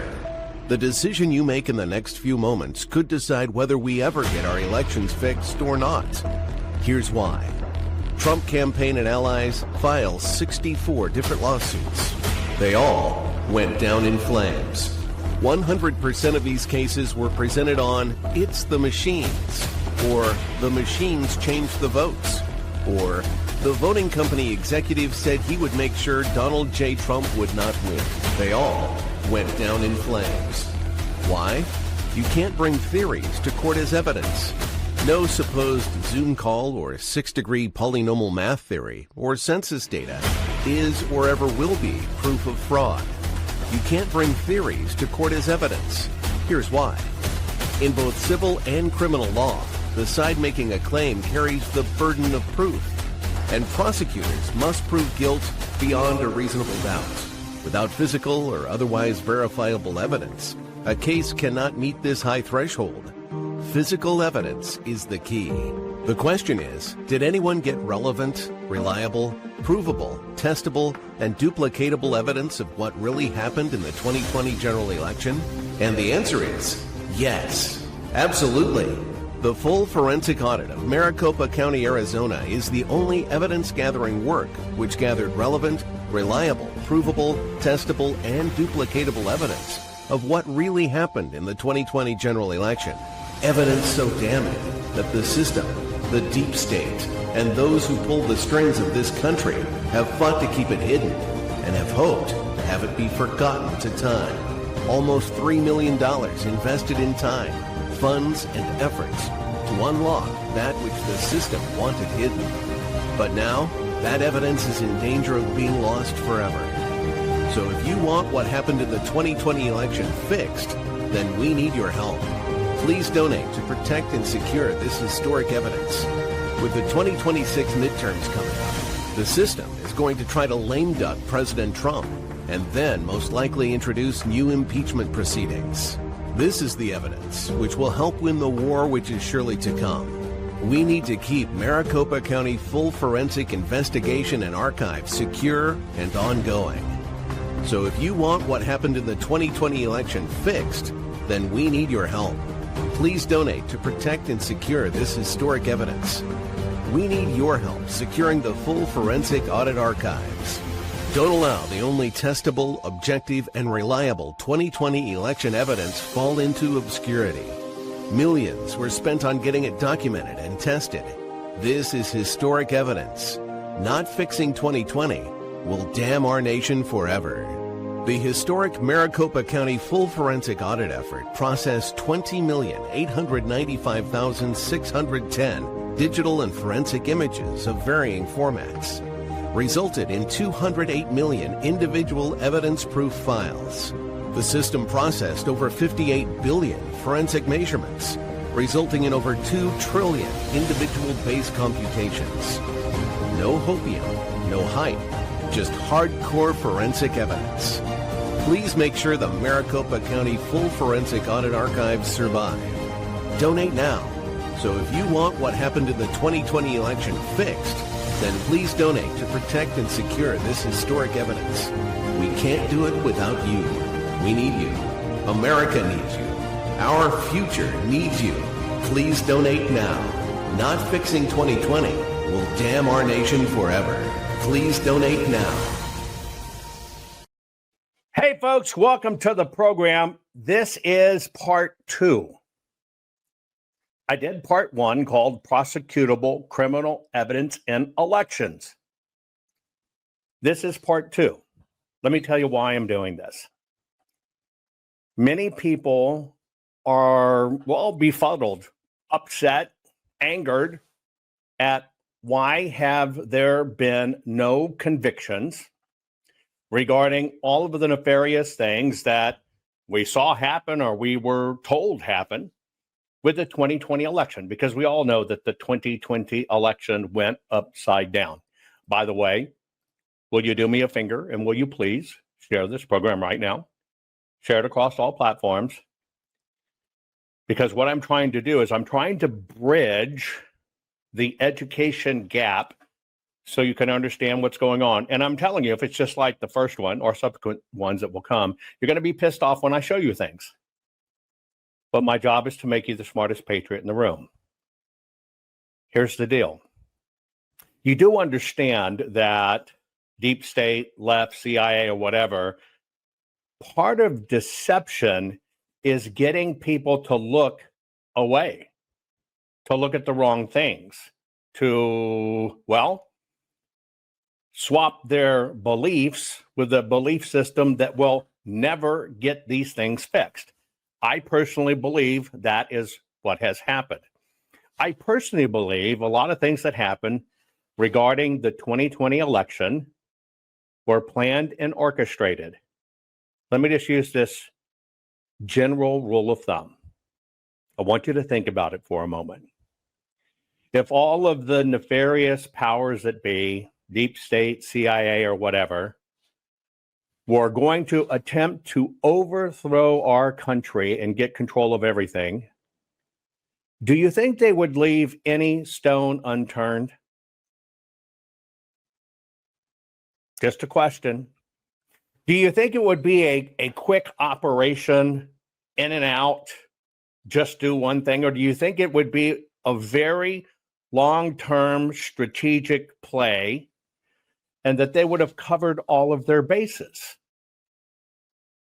Now, if you're logical and linear in your thinking, you will understand that if you too wanted to overthrow a country, you don't just go in guns blazing. Many times you go in cheating, stealing, seducing, and very quietly. Now, you must think about this when you have good sides and bad sides, and good and evil, everything else.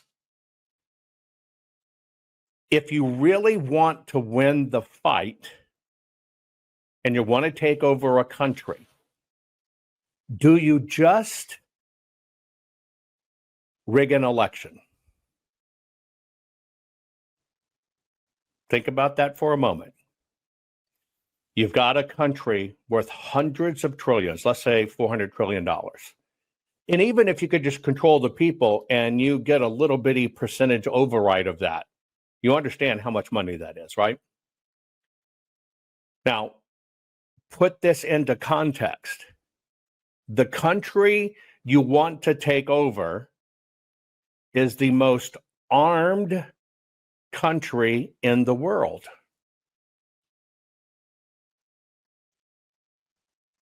The most armed country in the world.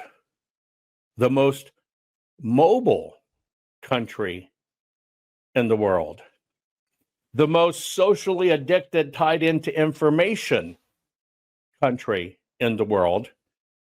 And the most media and celebrity-driven country in the world. So you do that by just going in guns blazing and you just rig an election? No. You know it and I know it. And so sometimes you have to kind of put your crime hat on. And you have to understand CIA or deep state, whatever you want to call it, part of what the deep state is means they're deeply embedded, deeply hidden, and hard to recognize.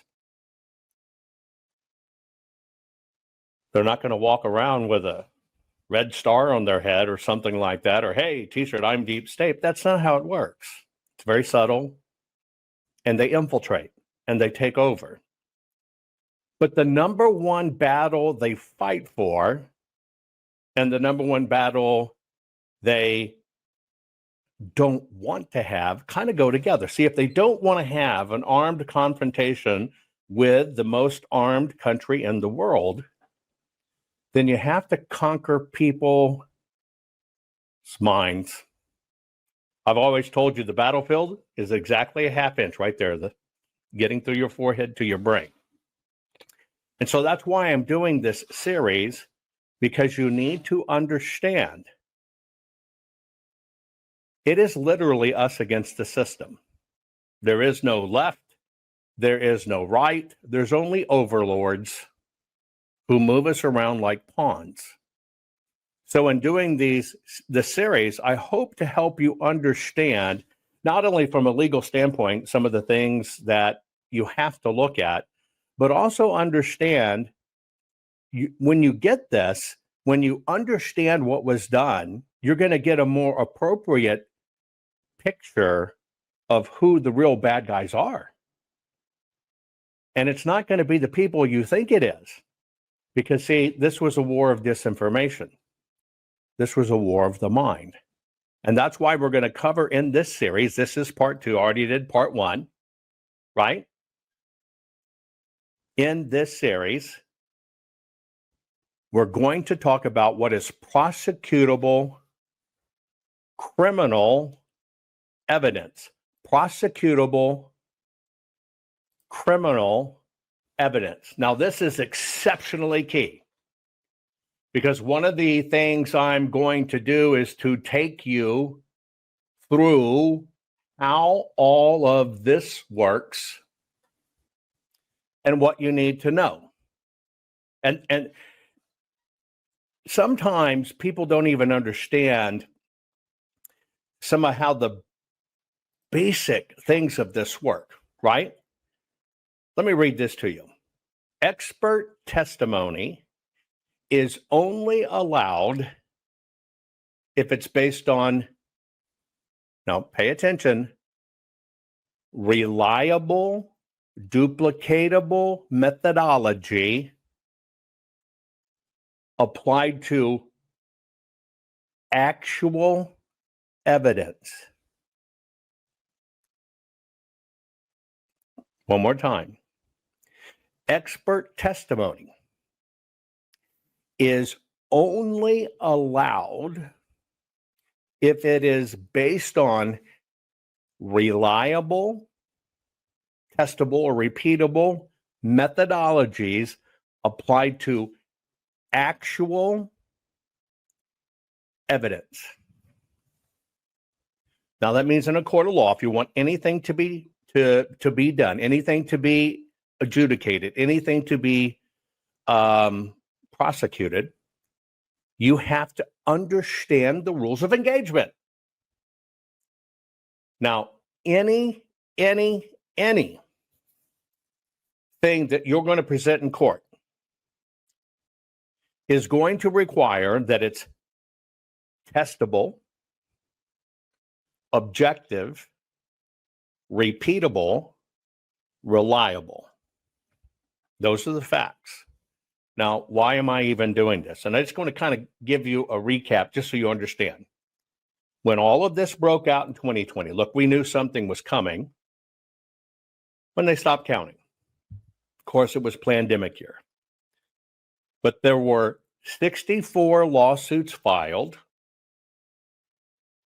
on whether it be President Trump and team themselves or on behalf of President Trump or fighting for President Trump, 64 major lawsuits filed. Out of those 64 lawsuits, 20 basically were dismissed before there was any kind of hearing in the courts at all. At all. No standing, BS kind of stuff. Now, you also have to understand the standing issue. We have state elections that have federal components. We don't have federal elections that have state components.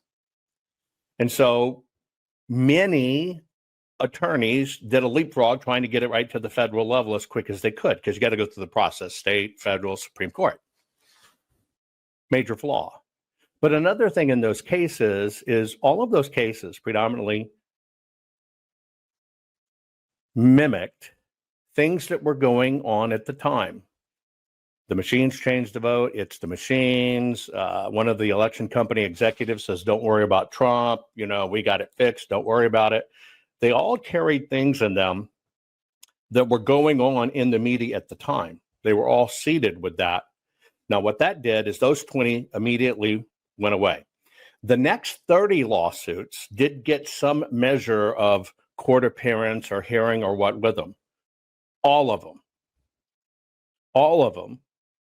100% of them got booted because they couldn't meet the merits standard on their merits. This is wrong. This is not factual. This is conjecture. This is opinion. This is theory. It's not based on facts. And then the remaining 14 lawsuits were just basically Trump team and whoever decided we're not going to get anywhere with this. And so what I'm doing is I'm packing this for you to help you understand what is most important about evidence. Now, I do this from the standpoint of having planned and conducted, right, the Maricopa County full forensic audit. It's the first time it's ever been done in history, ever. Now, you probably watched that audit occur. We put it up where you could watch it. You could watch everything. It's been, 1,500 plus days since then, 4.4 years since then. But what you watched happen in that scenario was the first time it has ever happened in an election. Remember, Maricopa County is the fourth largest county in the United States of America. It represents the second largest voting block of voters in America. It's a big deal. It is, its elections are larger than most states. And most people don't know that. And so we're talking, it's a big deal. Now, in that audit, when you look at the 2 million plus ballots, here's what we did. We processed 20,895,610 digital and forensic images of varying formats. Those forensics generated 208 million individual proof files, evidence files. We did a little over 58 billion forensic measurements, which resulted, right, and came to head with over 2 trillion individual base computations to even figure out what went wrong. Now, that's a lot of data. That's a lot of information. So everything I'm coming to you with is to help you understand evidence, forensic evidence, and what's needed for evidence. So first, let's go here. I give you examples. I just walk you through it. I give you examples, and then we talk about the rule of law, but more importantly, the rule of evidence. Because I know everybody's fed up. Why don't we have these rat bastards in jail, right? Why don't we have that? Okay, let's start here. Do you remember this image? Look at it very carefully. Do you remember this image? Now, when you look at this particular image, which I'm going to show you in video form, okay, you're going to have to accept what's called the burden of proof legal standard, right? Both in civil and criminal law, the side making the claim, which is us, carries the burden of proof. We are saying this is wrong. Us, have the burden of proof. For, criminal trials, prosecutors must prove guilt beyond a reasonable doubt, okay? So these are two different things. Now, what it has to do is it has to be reliable and verifiable. Physical evidence that are allowed, fingerprints, DNA, documents, video, weapons, etc., can be examined and then by experts, tested scientifically, and then cross-examined in court. Remember that, examined by experts, tested scientifically, cross-examined in court. Theories and opinions are not allowed. And in order to do this, it has to be a reliable, dependable, repeatable methodology applied to actual evidence. That is how it works. That is how it works. Okay? Courts allow interpretations only after the evidence is presented. That's the key. You don't go and say, this is what I think happened, but it's based on your own personal opinion, your own personal formula. It's, here's the evidence. We've looked at the evidence, analyzed the evidence. Here is our opinion about it. That's what we did in Arizona. Okay, so we're going to get started with number 2. I'm going to start off with one that's going to piss you off. Let's start here. This is inside the TCF Center. Now, the local media. Joe Hoff of the Gateway Pundit. This is a video he put out. This is inside the TCF Center. Now, the local media said that this never happened. Hattie actually called me on November 4th. She was inside the TCF, and she said, Jim, you won't believe it. I just heard that a van dropped off boxes of ballots in the middle of the night, and she was working inside the TCF that morning. So we put in a request to get this video. It took months, and we got this at Gateway Pundit. We put this up on on our site. We tweeted about it, and that's when we lost our Twitter account, by the way, by putting up this video. There's a lead car, an escort car that comes in. You can see here. Each time he adds something to the people inside, and then this van drives in, and they actually came in twice. Now, we had local media, one of the top reporters there, I'm not going to mention his name, he said that this never happened. He was there all night. There was no fraud. Nothing happened. So now we have the video of that. Okay.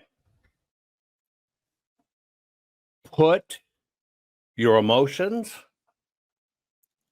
your personal feelings aside. Be willing to have the standard of you're the jury. You've got to decide, is this the law being broke? Is this a crime? So that's the thing. We're talking about prosecutable criminal evidence in elections. Now put this in chat. Was this evidence of a crime? And Kelsey, sorry for your loss, right? At least your mom's not suffering anymore. I know you have to deal with this. We're all here for you. Is this a crime? All I want to know is, what did you see a crime? Did you see a crime? Yes or no? Did you see a crime?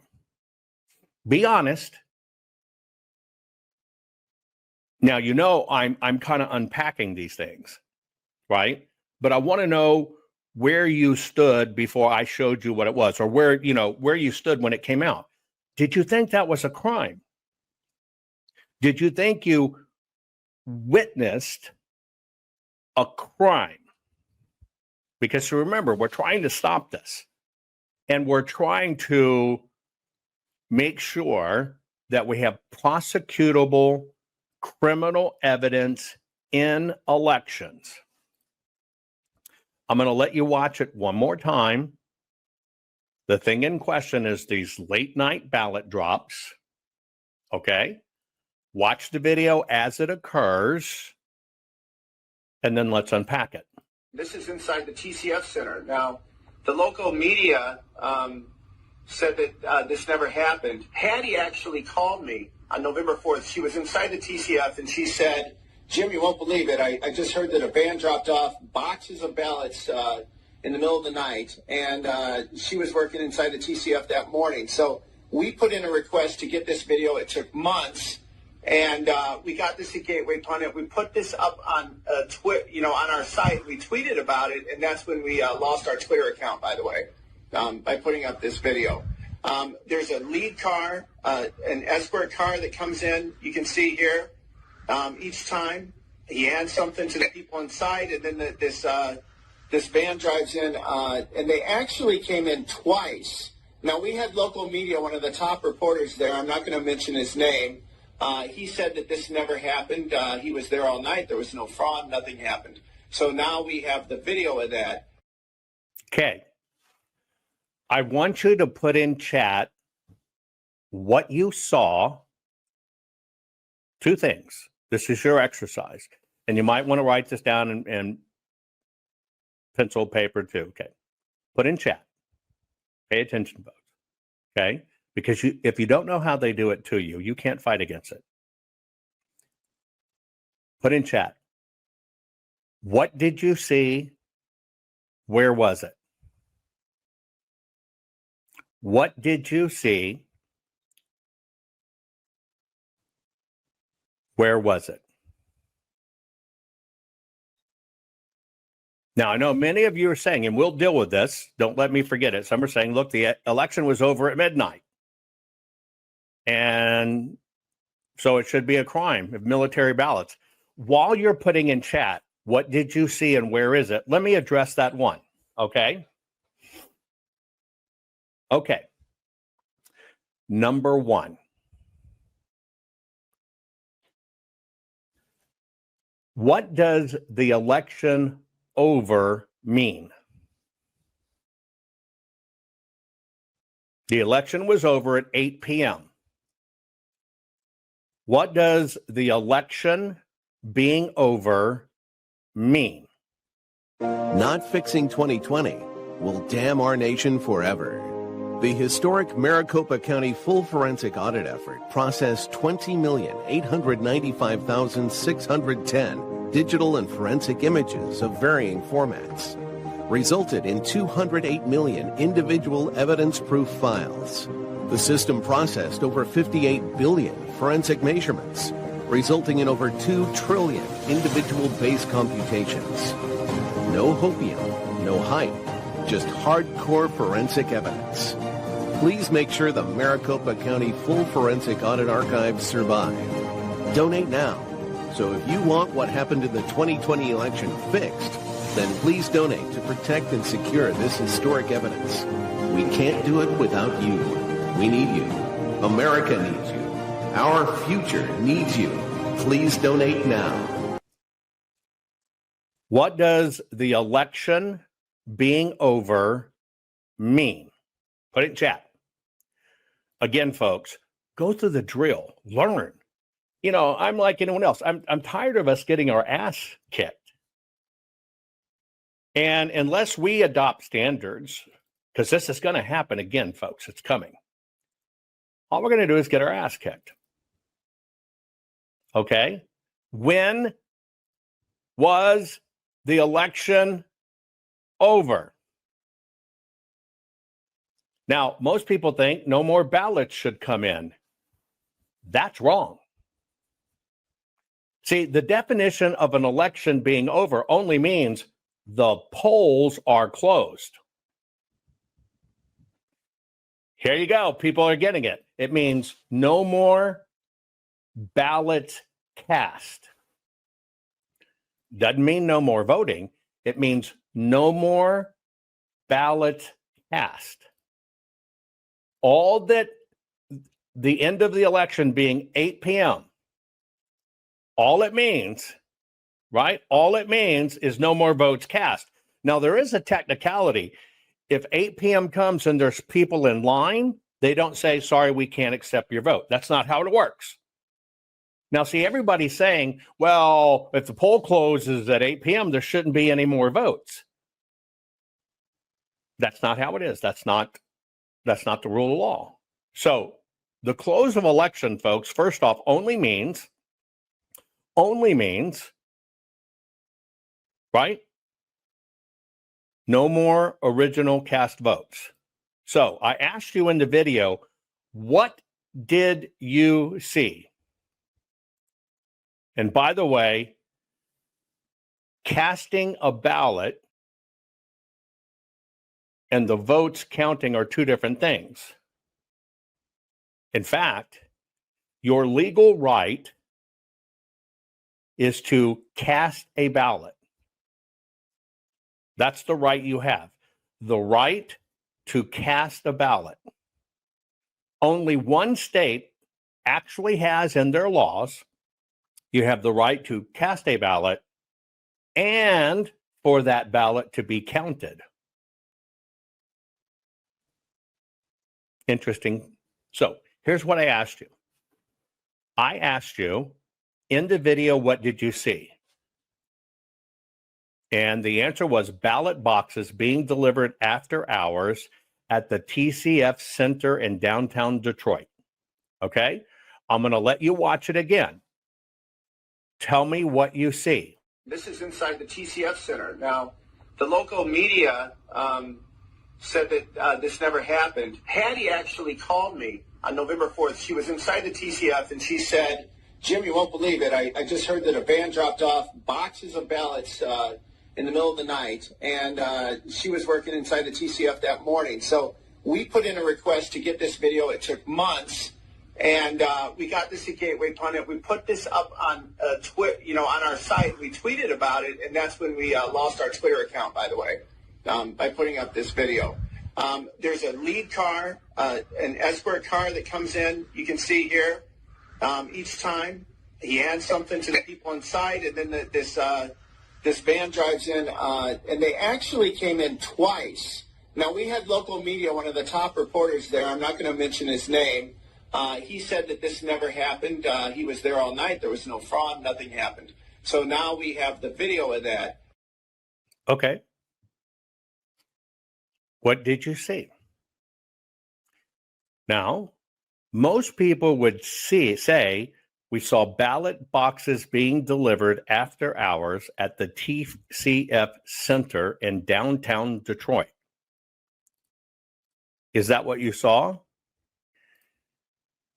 You saw ballots being dropped off that were already filled out but not counted? What'd you see? Or did you see two transactions, a large delivery and a second vehicle taking something? What did you actually see? Well, the reality, you saw people, two transactions, and a second vehicle taking something. That is literally what you saw. Now, see, we're doing this by the standards of court. By the standards of court. I want you, now this is very important for you to learn how to get and win cases, but also how all of us got to get our shit together. Did you witness anything illegal in that video? Put it yes or no. Yes or no. Did you see anything illegal? Yes or no? No, you didn't. Not a thing. Is there anything illegal that went on in that video? Literally, even if it's ballots, did you see anything illegal? Folks, we're trying to win. I'm trying to get you up to par. Did you see anything illegal in that video? Nothing illegal. Nothing illegal. How many ballots did you see? Can you estimate how many ballots you saw?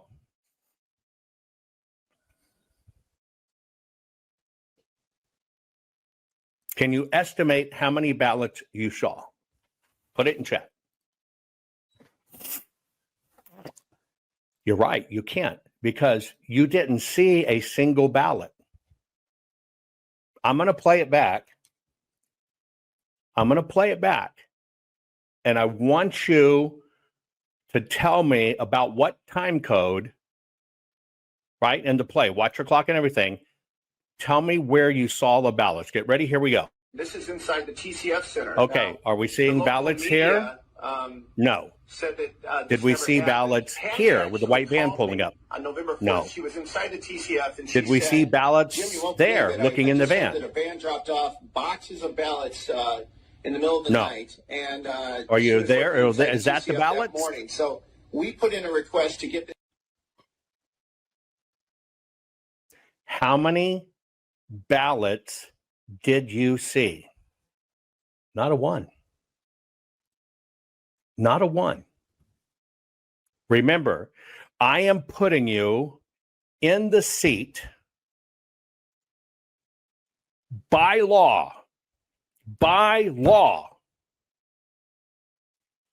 When I ask people to tell me what they saw, most people wrote what they heard. I didn't ask you, what did you hear? I didn't ask you, what did you hear? We're in a court of law. I asked you, what did you see? This is inside the TCF Center. Now, Ready? I'm going to play the video again. I want you to show me the address identification of the location that you could, in a court of law, beyond a shadow of a doubt, say this is the TCF Center. Here we go. This is inside the TCF Center. Now, the local media said that this never happened. Hattie actually called me on November 4th. She was inside the TCF, and she said, Jim, you won't believe it. I just heard that a van dropped off boxes of ballots in the middle of the night, and she was working inside the TCF that morning. Okay, so let's look at that. This video is supposed to be evidence. They fought for months and they got it. But if you actually look at it in a court of law, did he experience it? No. Is he the witness of the event? No. What allows him to label that? He heard from someone who was at the place the following morning that ballots were delivered late at night.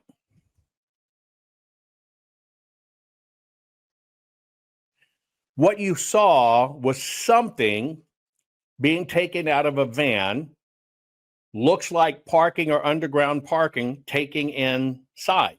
That's what you saw. That is all you saw. There's nothing in there. There's nothing in there that says they're ballots. Now, I'll do this. Somebody said they should have transparent boxes. Okay? Get ready. Get ready. I'm going to play it again. Let's all play like the boxes are 100% transparent and you can see right in them. Tell me what you see. This is inside the TCF Center. Now, the local media said that this never happened. Hattie actually called me on November 4th. She was inside the TCF, and she said, Jim, you won't believe it. I just heard that a van dropped off boxes of ballots in the middle of the night, and she was working inside the TCF that morning. So we put in a request to get this video. It took months, and we got this at Gateway Pundit. We put this up on on our site. We tweeted about it, and that's when we lost our Twitter account, by the way, by putting up this video. There's a lead car, an escort car that comes in. You can see here. Each time he adds something to the people inside, and then this van drives in, and they actually came in twice.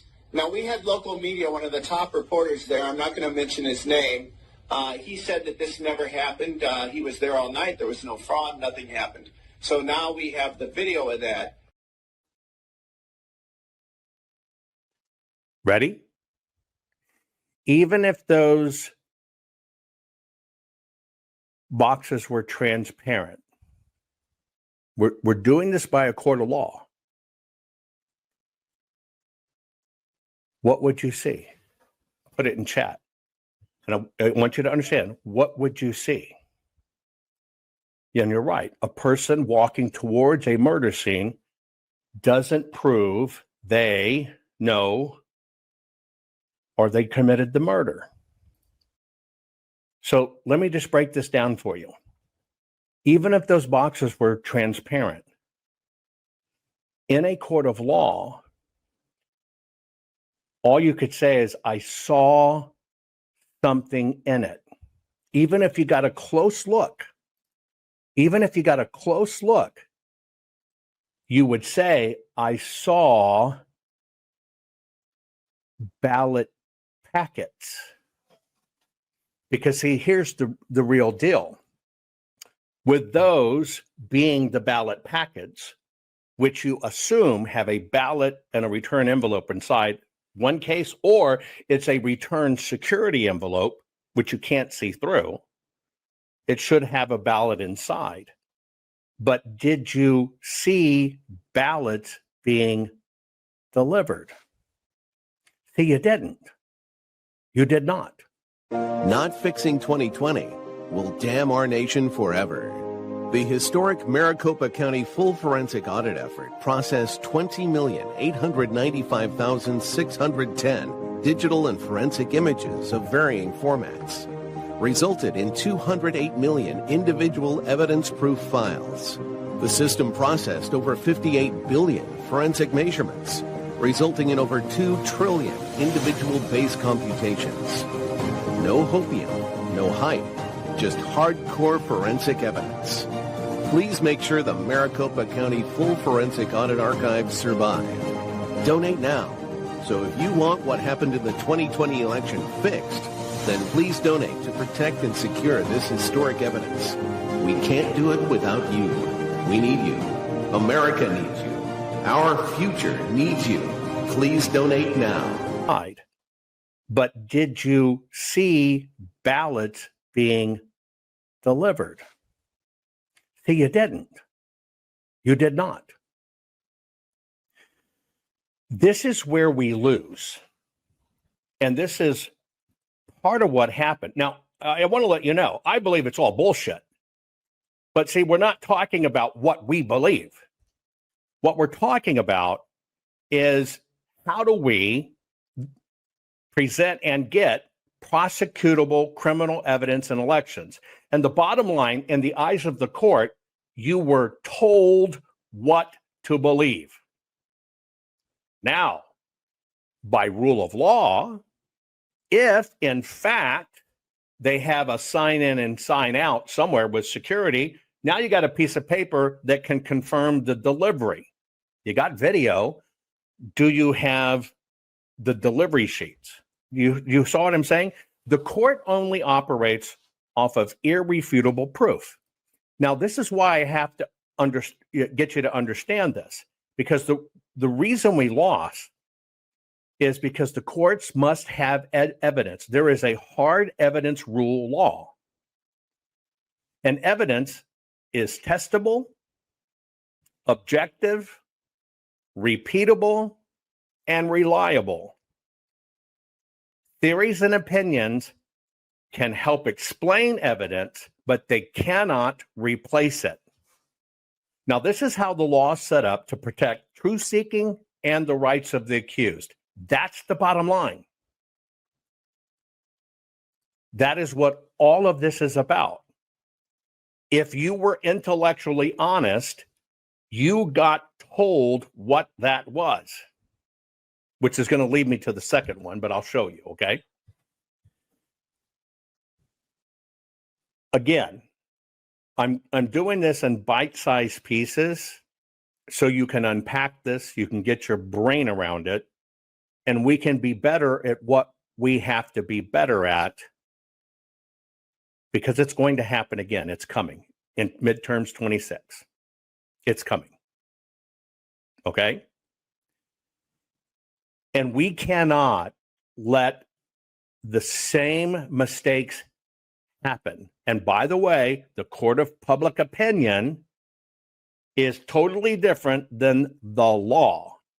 But I find it curious how many different things came into the public opinion realm that completely changed the way you think objectively. I'll get to that in a minute. Let me show you another example, okay? Again, the world saw and the world knows. Okay? Now, you see that little F chart where the blue line goes up? So they're showing this one vehicle coming in at 3 a.m, and then they're showing by a few hours later, you see that huge spike. Let me ask you a question. Are you looking at a crime? Yes or no? Are you looking at evidence of a crime?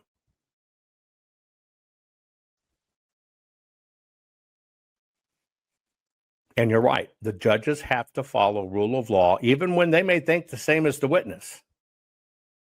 And yes, if you want people to learn, repost this. Look at this. You saw that little chart with the line going up. Okay. You saw a delivery van. You saw the F chart. All kinds of people you never heard of in your life instantly became experts on these charts. Did you see a crime?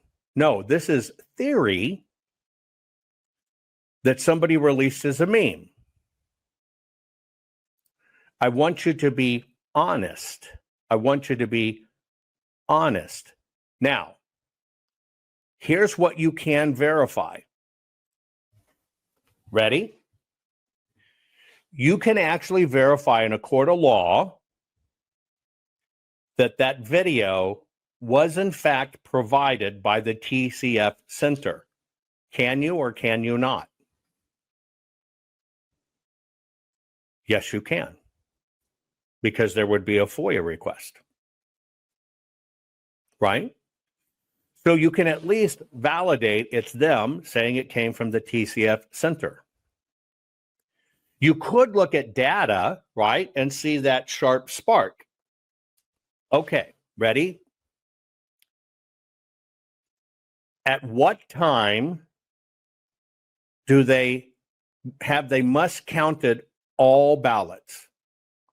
Put it in chat. At what time must they count all ballots? Put it in chat. I'm going to wait for you. I'm going to pull something up. Okay. At what time, right? At what time must, or here it is. I think I found one. Hang on. Here you go. I'm going to use this. Yeah, I can. Good. Okay.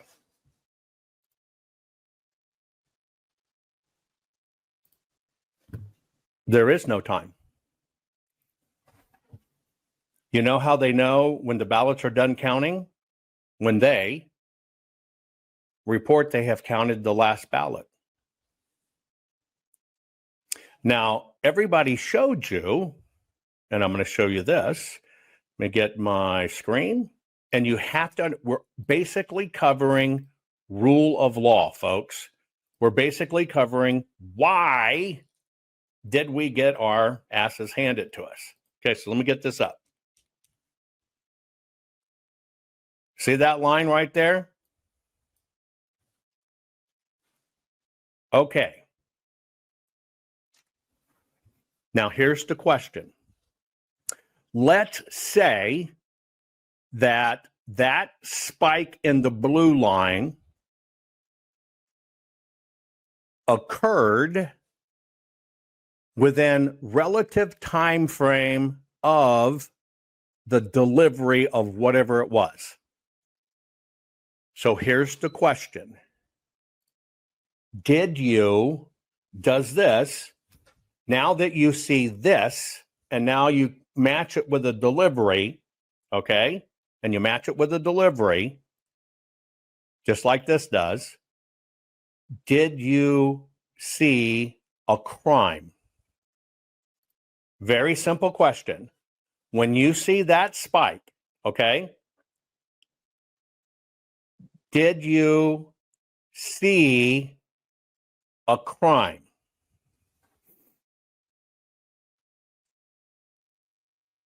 Please be honest. Yes or no. Don't get disheartened by this. Get educated by this. Get educated by this. You should be asking why people were putting out videos of a van telling you that was ballots because they said someone called them to tell them what it was because someone else called that person. So that person called this person called that person made a video. Now, is this a crime? Is it even against logic?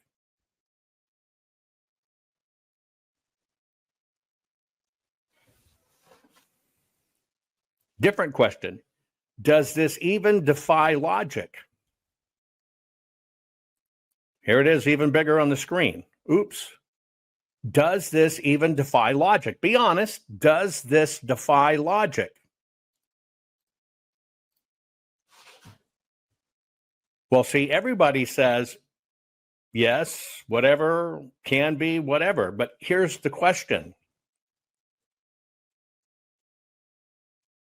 When do they stop counting ballots? When the last ballot is counted. Now, here's another thing that people didn't pay attention to. What votes predominantly based on historical evidence do they count first on Election Day? Not fixing 2020 will damn our nation forever. The historic Maricopa County full forensic audit effort processed 20,895,610 digital and forensic images of varying formats, resulted in 208 million individual evidence-proof files. The system processed over 58 billion forensic measurements, resulting in over 2 trillion individual base computations. No hopium, no hype, just hardcore forensic evidence. Please make sure the Maricopa County Full Forensic Audit Archives survive. Donate now. So if you want what happened in the 2020 election fixed, then please donate to protect and secure this historic evidence. We can't do it without you. We need you. America needs you. Our future needs you. Please donate now. What votes historically, provable by data, over decades, do they count first? The day of vote. The people that came in to vote on Election Day. Ballots cast the day of Election Day. What is run in after they count Election Day?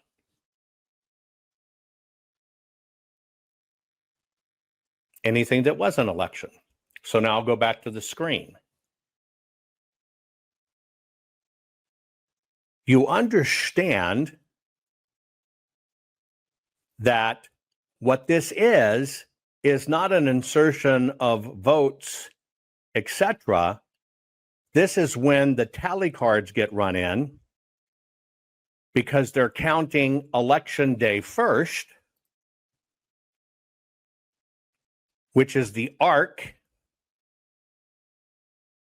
And then the last thing they count is the injection of the mail-in ballots. And so what you're actually seeing here is when the mail-in ballots dropped to the EMS, the election management system. So that's the next question. Is that chart, which you were told by all kinds of people, that's a crime, that's a crime, that's a crime, that's a crime. Okay? When you understand how ballots are counted and they count the mail-in last, right? You can and will get spikes like that. But we're asking by a court of law, is that a crime? Is that line evidence of a crime?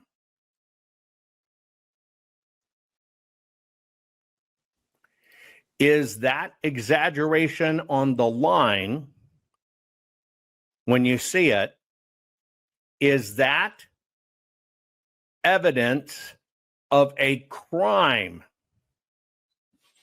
Because, see, we need to get these rat bastards put in jail.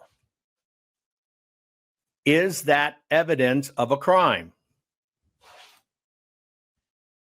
Is that evidence of a machine inserting a vote? It actually is. Now, you didn't witness crime in that. See, you were told, look at all these phony votes they inserted. If I blow this up, okay, we're going to go way up in this sucker. Okay? We're just going to deal with that little bent line. Dang it. Let me see if I can get any bigger. See that little line? On that straight line, how many of those votes were legal? How many of those votes were illegal? When you look at that line, how many of those votes were legal? How many of those votes were illegal?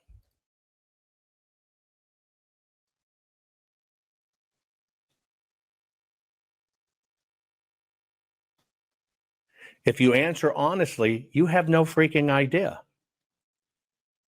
At all. You have no idea. So what is this chart actually? Is it evidence of a crime?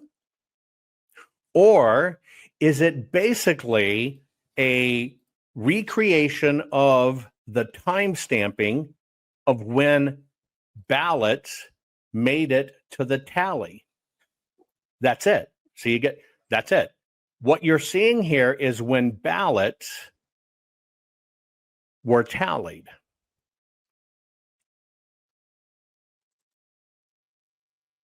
That's all this is. Now, what you don't know is the status of the ballots. You don't. Now, put a pause in that for a moment. As we went through the drill with the video, and I've got more for you, as we went through the drill in the video, you were told they were ballots. You were told it was the TCF center. The person who told you was not the witness. The person who told you was not the witness. The person who told the person who told him, who told that guy, we don't know if they heard it, saw it, witnessed it, or whatever. And by the way, in a court of law, more than likely what those were ballot packets, because you don't really know if a ballot's inside. Now, why is that? Well, see, the ballot packet, there's two. There's the outgoing packet, which is the outside envelope, the ballot, maybe an instruction sheet, and the return security card. That's the ballot packet. This is what they nailed Carrie Lake on. Well, you went and picked up stuff outside of the boxes while everybody was inside. You picked up ballots and you took them away. No, we didn't pick up ballots and take them away. And you see all this court testimony. People saw you go to that box and you took ballots out of it and you took them out. Why do you have to do that? They said, we did not take any ballots out. When you finally got around to it, they said, we took ballot packets, which is actually legally correct. It's the same thing when Dominion says we do not manufacture machines that connect to the internet. Is Dominion executive telling the truth? Yes, because they don't manufacture machines.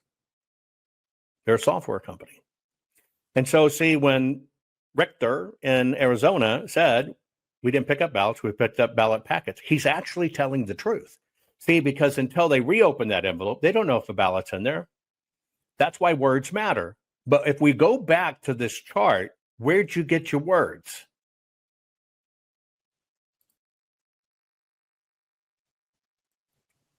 Let's go back to this chart. Who told you this was evidence of fraud?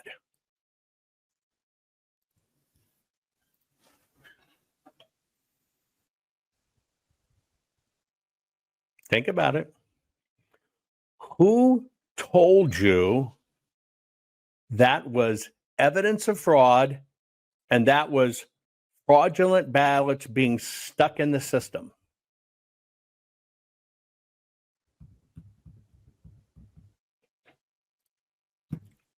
People you never heard of that all of a sudden rose to fame And somehow they got involved in audits. And they were either furry animals or bow ties. But they told you it was all pillow talk. That's crime. Does a court of law look at that and say, holy shit, you caught the bad guys? It's an honest question. You got to pay attention. I got a thumbs down. You don't have to agree with me. You may totally gobble the gravy that that's a crime. But see, that's not what I'm doing. We're talking about being in court. We're talking about having prosecutable criminal evidence in elections. We're going through this drill for a reason. Where did you learn this was a crime? See, you too have to go backwards in time. The court does not see this as a crime. This is no proof. Zero. In 100% legal description, this is a plotted timestamp of when ballots went into the system. That's it. That's how the court treats it. Now, we went back to the beginning. I told you 20 cases were almost immediately dismissed. Almost all of them showed this kind of stuff. Why would a court dismiss it?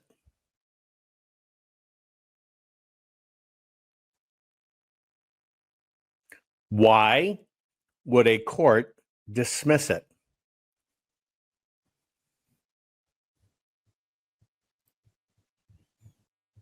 The Arizona audit is the only bit of election evidence, most important in history, that shows every single transaction all the way through it that produces a prosecutable evidence trail. That's the deal. That's the deal. The reality is, this chart is another one of the things you were told was evidence of a crime. This chart, just like those videos that got circulated, went into all of these cases. But this chart proves one thing, and it's not even circumstantial. This chart does prove something. It proves the approximate time and date they inserted them into the election management system. That's it. That is the only proof there is in that chart. Period. Period. Now, my point is here, when I recapped all of the cases, 64 of them all gone, right? And anyone can make a chart. The difference is the court requires you cannot espouse a theory until you have looked at the actual evidence. Remember that. There are rules. I'm going to read the rules to you again. I just want you to be intellectually honest, okay? Here is the question. Are you looking at evidence or an interpretation? Are you looking at evidence or an interpretation? What are you looking at when you see this? Is this proof of fraud, or in reality, it is a timestamp charting of when votes dropped into the election management system? But is it evidence of fraud? Our courts are based on clear and convincing evidence. Want convictions? Want justice? For what happened in the 2020 election? Then we need your help. Not fixing 2020 will damn our nation forever. The decision you make in the next few moments could decide whether we ever get our elections fixed or not. Here's why. Trump campaign and allies file 64 different lawsuits. They all went down in flames. 100% of these cases were presented on "It's the machines," or "The machines changed the votes," or "The voting company executive said he would make sure Donald J. Trump would not win." They all went down in flames. Why? You can't bring theories to court as evidence. No supposed Zoom call or six-degree polynomial math theory or census data is or ever will be proof of fraud. You can't bring theories to court as evidence. Here's why. In both civil and criminal law, the side making a claim carries the burden of proof, and prosecutors must prove guilt beyond a reasonable doubt. Without physical or otherwise verifiable evidence, a case cannot meet this high threshold. Physical evidence is the key. The question is, did anyone get relevant, reliable, provable, testable, and duplicatable evidence of what really happened in the 2020 general election? And the answer is yes, absolutely. The full forensic audit of Maricopa County, Arizona is the only evidence-gathering work which gathered relevant, reliable, provable, testable, and duplicatable evidence of what really happened in the 2020 general election. Evidence so damning that the system, the deep state, and those who pull the strings of this country have fought to keep it hidden and have hoped to have it be forgotten to time. Almost $3 million invested in time, funds, and efforts to unlock that which the system wanted hidden. But now, that evidence is in danger of being lost forever. So if you want what happened in the 2020 election fixed, then we need your help. Please donate to protect and secure this historic evidence. With the 2026 midterms coming up, the system is going to try to lame duck President Trump and then most likely introduce new impeachment proceedings. This is the evidence which will help win the war which is surely to come. We need to keep Maricopa County full forensic investigation and archive secure and ongoing. So if you want what happened in the 2020 election fixed, then we need your help. Please donate to protect and secure this historic evidence. We need your help securing the full forensic audit archives. Don't allow the only testable, objective, and reliable 2020 election evidence fall into obscurity. Millions were spent on getting it documented and tested. This is historic evidence. Not fixing 2020 will damn our nation forever. The historic Maricopa County full forensic audit effort processed 20,895,610 digital and forensic images of varying formats, resulted in 208 million individual evidence-proof files. The system processed over 58 billion forensic measurements, resulting in over 2 trillion individual base computations. No hopium, no hype, just hardcore forensic evidence. Please make sure the Maricopa County full forensic audit archives survive. Donate now. So if you want what happened in the 2020 election fixed, then please donate to protect and secure this historic evidence. We can't do it without you. We need you. America needs you. Our future needs you. Please donate now. Not fixing 2020 will damn our nation forever. Please donate now. Do you understand the difference between interpretation and theory versus evidence? Now, in the court's eyes, you are required by law to present the evidence. And then once you have presented the evidence, only then, hang on one second, I've lost myself here. Who told you that was evidence of fraud?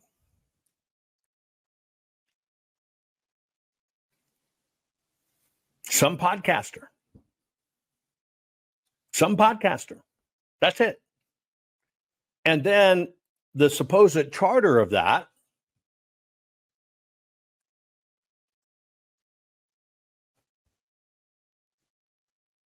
basically rose to fame as an election guy. But is that a crime? Here's a good example. Your fingerprints could be on the gun used in a crime, but that doesn't prove you did the crime. Now you're getting to the point. See, we have to unpack this because this is going to happen again. It's happening in the midterms. And I want you to understand it in intimate detail. But just the two I showed you, and I'm only going to show you one more, just the two I showed you, that chart and that video, you were 100% told what to think about it. That chart and that video, you were 100% told what to think about it.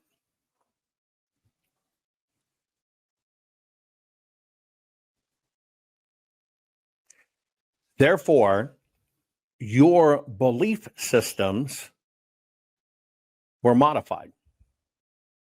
Your belief systems were not modified by evidence. Your belief systems weren't modified by fact.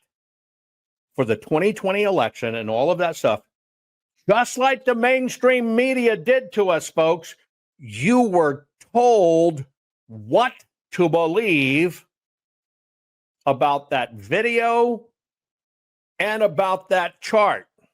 You were told what to believe. Where if you could take all your emotions back and just sit there, right? And you had to describe what you saw, it probably wouldn't be the same. And yeah, you're probably having a very hard time trying to figure out who to believe. Now, let me put a pin in that for a moment. When I'm talking to you about elections, I'm talking to you as the only person in American history to physically look at 2 million general election ballots. The first person in history to organize, do, execute, and create a full forensic audit of an election, any election. And it just happened to be the 4th largest county in the United States of America, the 2nd largest voting group in the United States of America, and it happened to be this election. So what I am telling you is everything that is the result of a full forensic audit. I only audit what is. What is.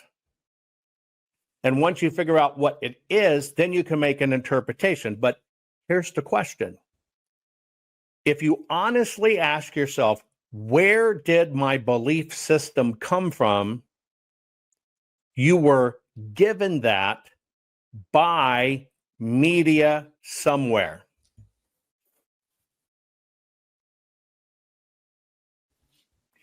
Your belief system about elections, about what that chart was, about what that video was given to you by media. But see, remember back in 2020, you even thought Fox was great, predominantly. Is that now? All of our belief systems of what happened in 2020 were put in our head by the media. We were spoon-fed bullshit. Now, it's very interesting that all of that bullshit supported one mantra. What was that mantra? It's the machines. It even went as far, so you would really believe it was the machines, they handed you one of the executives from the voting company who is responsible for the security of those machines, supposedly saying, don't worry, we made sure Trump won't win. Now, how convenient is that? Do you think a system in a coup, I just want to ask you a question. Do you think a system that is a coup going to take over the most important nation in the world would be so stupid that the key guy that was going to orchestrate it and do it would actually jump on a Zoom call and brag about it?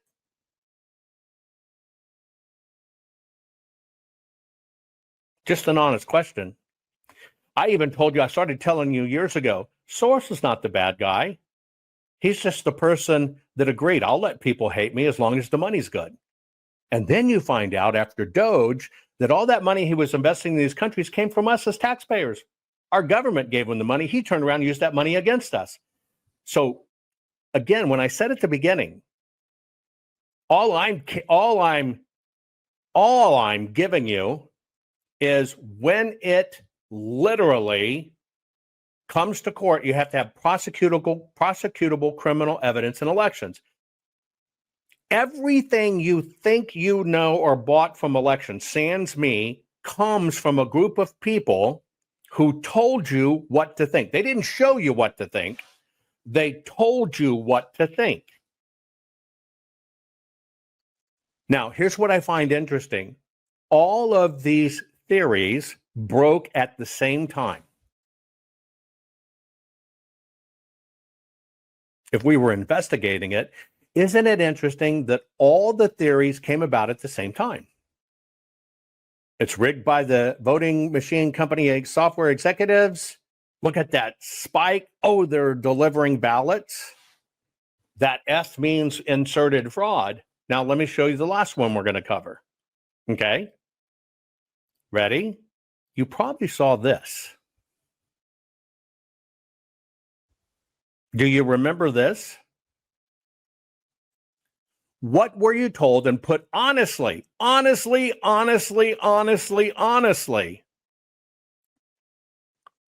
What were you told about this event?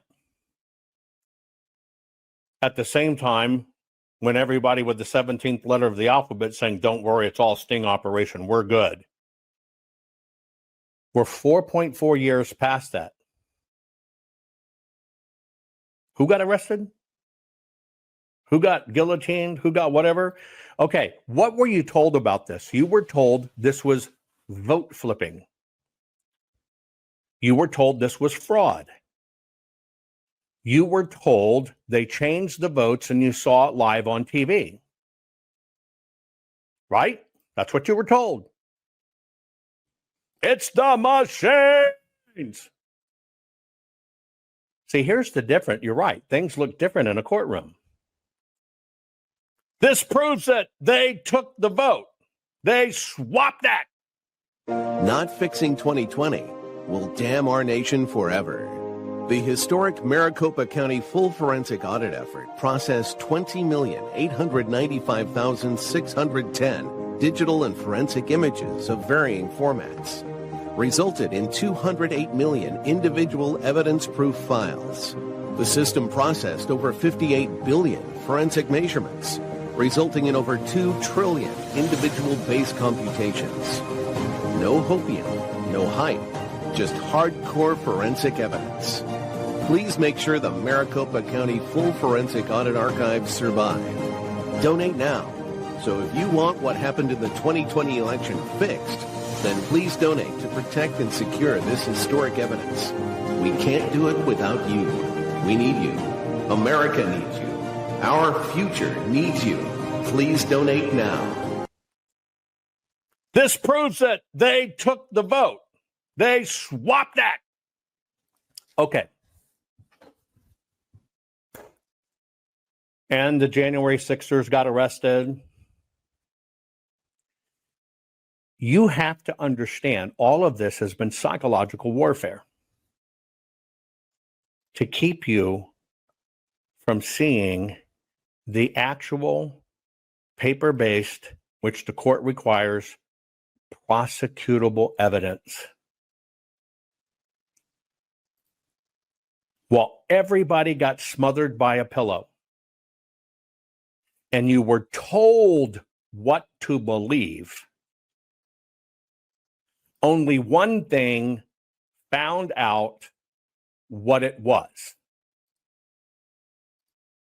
Now, here's the other kicker. Ready? Does this depend on the judge?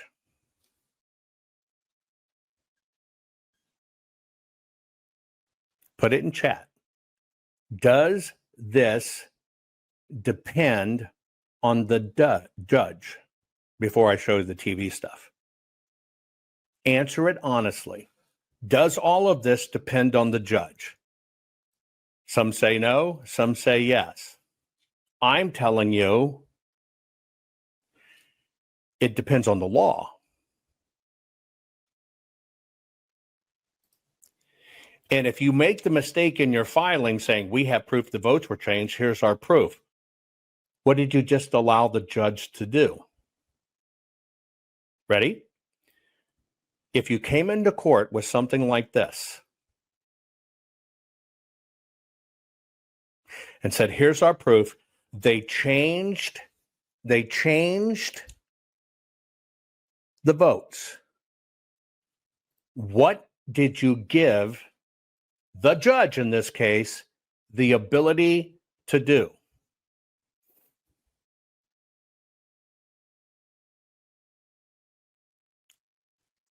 Dismiss it as bullshit. Now, I want you to go back. How much of this bullshittyism came to us, the courtesy of people that came out of nowhere, told us what to believe. Lawyers didn't know, right? But they did it. See, when you give judges leeways to say that evidence isn't valid, you're opening the door for them to throw it out. This was a psychological operation, never happened in history before until this election. This was crapping in your cranium.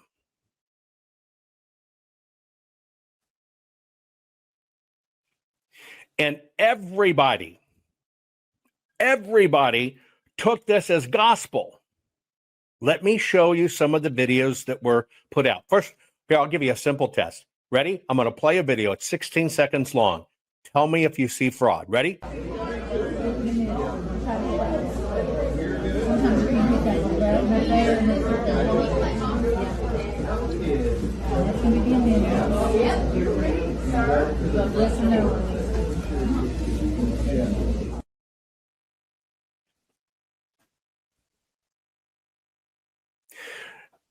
Gravelli says, so all those ballots votes are counted after the certification by Arizona were then validated. This person said, still waiting for Jovan's forensic analysis to be validated. There's somebody who doesn't understand forensic analysis. When we showed you, and I'll get you a picture so you have it, guys, because this is a good point. Hang on one second. When we showed you, where was it? Damn it. Hang on. Crap. I'm in the wrong segment. Hang on. I got to drop down. I got to drop up. Sorry. Okay, get ready. Somebody said, well, we're waiting for Jovan's forensic evidence to be validated. And a lot of people see that chart where it goes irregular. So let me ask you a question. Is that my data? Is that my data? Let me see if I can find you a better one, since somebody wanted to say that's what it was. Let's see. I mean, maybe it's here. Hold on. I'll go here. It's a simple question. Was that my data? No, it was not my data. Whose data was it? Whose data was it? If it wasn't my data, whose data was it? Theirs. Wasn't mine. Wasn't ours. It was Arizona data. Here is what Arizona said happened. It's their data. See, in an audit, you never audit with a theory, you audit what they certified. And in the certification of the data, they ran in all of the ballots for Election Day a month later. You also find out they showed every one of them suspended. Every one of them had Sharpies on them. Every one of them was duplicated and replaced. Every one of them had the timestamp cut off. Every one of them had the machine information cut off. Every one of them were inserted into the system at the same time 30 days later. Oh, by the way, and then they printed one just before we got to the audit. That's evidence. That's evidence. Oh, by the way, on that one day when they did all of that, somehow after 30 days of filling out forms, we did this, we did this, we did this, certified, I took it in, here's how many ballots. On that one day, after everybody did it for 28 days, requiring 5 signatures, every fucking day, they missed it once, but they got how many ballots? On that one day, all of the ones that basically have to sign them in and certify them were missing. Same with the ballot count. That's the chain of evidence. It's not my data.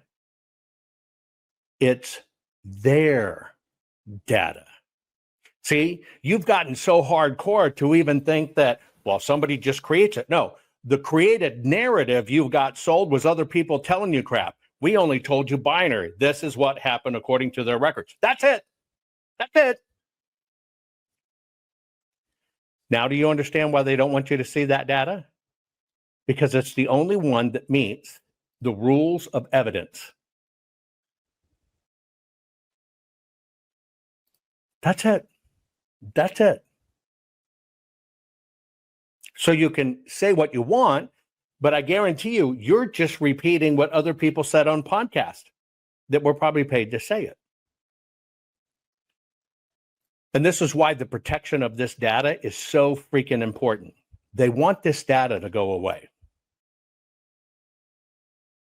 They had no idea that I would continually stay in edit mode. It's been 4.4 years now, so I could keep it in the perfect chain of custody, legally open. I can play that game too, and had to. But they try to break all of us, so we just give up one day holding it, because they know it costs us an ungodly amount to keep it in that state and to keep the audit open. That's why they avoid it. So now let me go back. Remember this stuff? Remember this stuff? This is all about getting a day in court. Will we get our day in court? Yeah, when people literally understand what evidence is. When you turn away from being told what it is and you're shown what it is, when you make the decision, not the courts, when you make the decision. Not even when lawmakers, when you make the decision as the American voter. But see, you were given your belief systems. Now, let's look at the belief systems you were given here. I'll show you one of the videos that was being run. Oh, first off, I asked you a question. Let me go back. Tell me if you see fraud. Simple answer, yes or no. Please keep it simple, yes or no. Ready? Is this, I'm going to play it a few times in a loop. Tell me if you're witnessing fraud.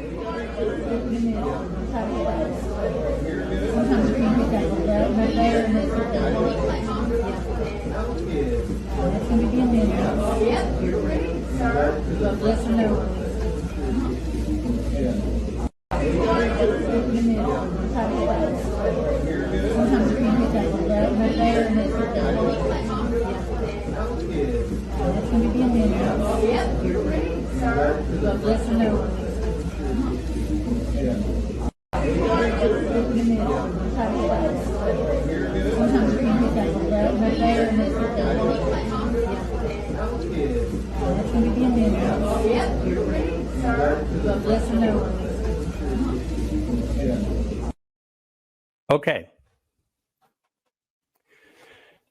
One person said yes, because it's not what the voter wants. Not fixing 2020 will damn our nation forever. The historic Maricopa County full forensic audit effort processed 20,895,610 digital and forensic images of varying formats, resulted in 208 million individual evidence-proof files. The system processed over 58 billion forensic measurements, resulting in over 2 trillion individual base computations. No hopium, no hype, just hardcore forensic evidence. Please make sure the Maricopa County Full Forensic Audit Archives survive. Donate now. So if you want what happened in the 2020 election fixed, then please donate to protect and secure this historic evidence. We can't do it without you. We need you. America needs you. Our future needs you. Please donate now. One person said yes, because it's not what the voter wants.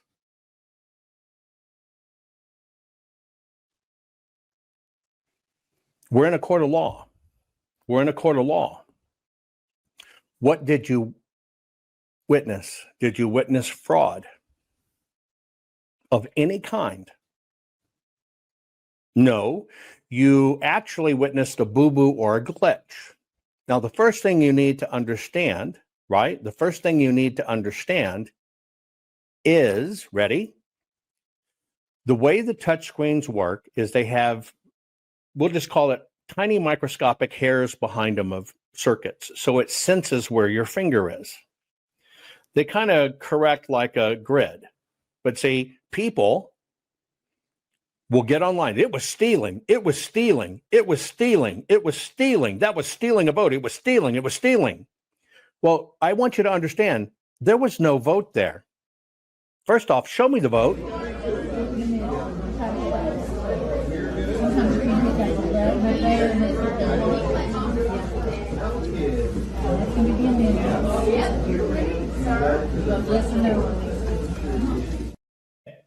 Show me the vote.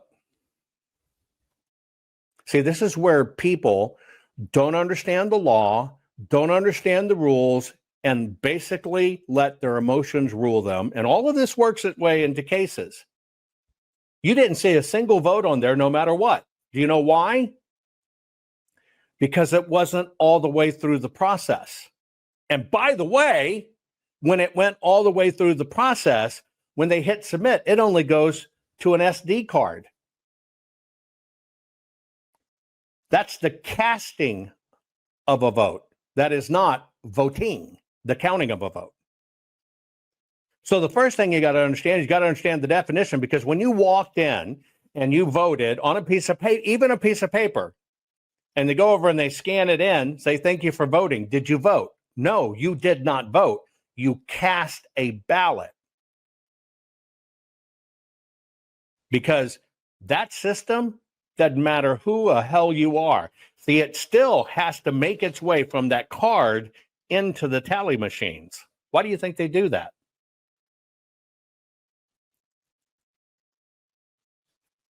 Because they have manufactured breaks in this for that very reason. But yet you can watch that video and swear to God, that's vote stealing. They stole the vote. It didn't steal the vote. Did this person record their vote being stolen?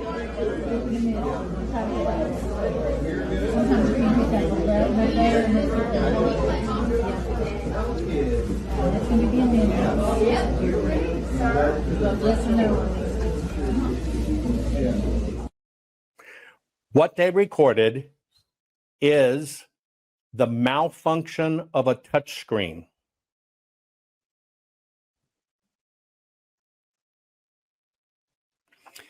And if you stood there and you pressed Trump and it went Kamala, and you pressed Trump and it went Kamala, and you pressed Trump and it went Kamala, but you said, fuck it, you went to the rest of the ballot and submitted it, you voted for Kamala. You know why? Because you didn't stop it. There was nothing stolen. Because until you get to the end and you press submit, it's nothing. You did it. Next, what you saw was a touch screen error.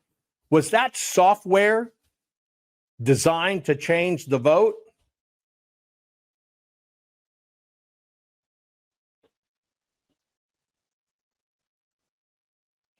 Was that software designed to change the vote?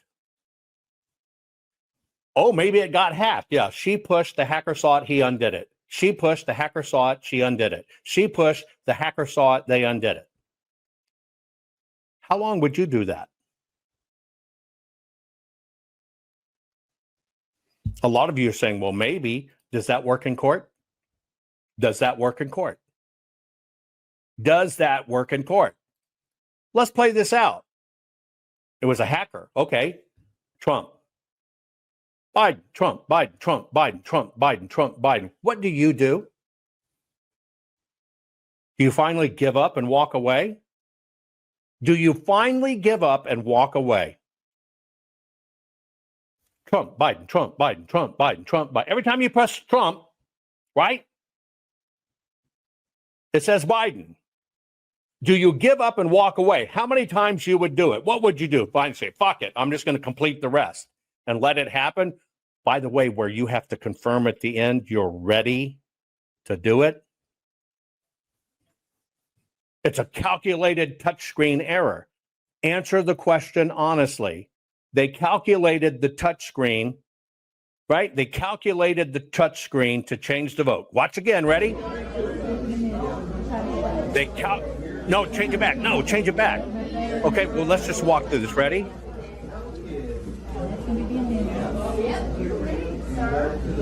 And I'm going to do this play by play. Okay, get ready. Watch it again. If you think it's software changing the vote.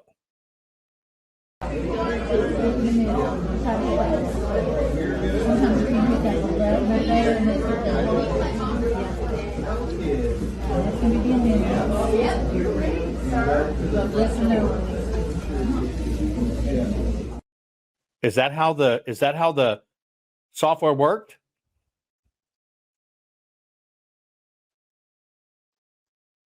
See, if you went through that process, I want you to think about it. Would you just give up? You walked in to vote. Would you just give up? This is about you. Answer the honest questionly. If you had that going on a screen, you'd be fucking pissed. You'd report it. You wouldn't let it happen. Would you give up? And the answer is no. But everybody was told. It's software, it's changing the vote. It's software, it's changing the vote. See it? It's changing the vote. It's software, changing the vote. Did you know this never happened before until the 2020 election en masse?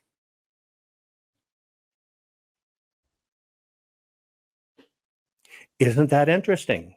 We got mass mail-in ballots, stay away, can't watch, 6 feet distancing.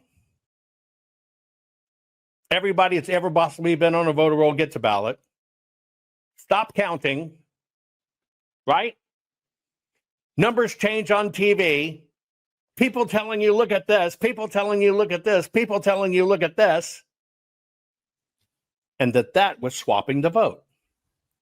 And it only started in 2020. Why is that?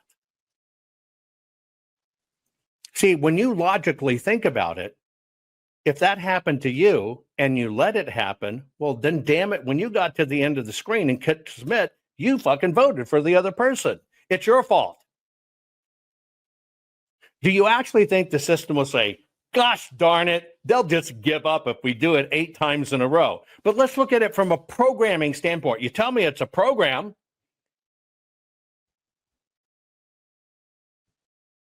You tell me it's a program. So let's analyze this from a programming standpoint.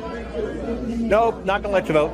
Nope, not going to let you vote. Nope, not going to let you vote. Nope, not going to let you vote. Nope, nope, not even with your thumb. Swap hands.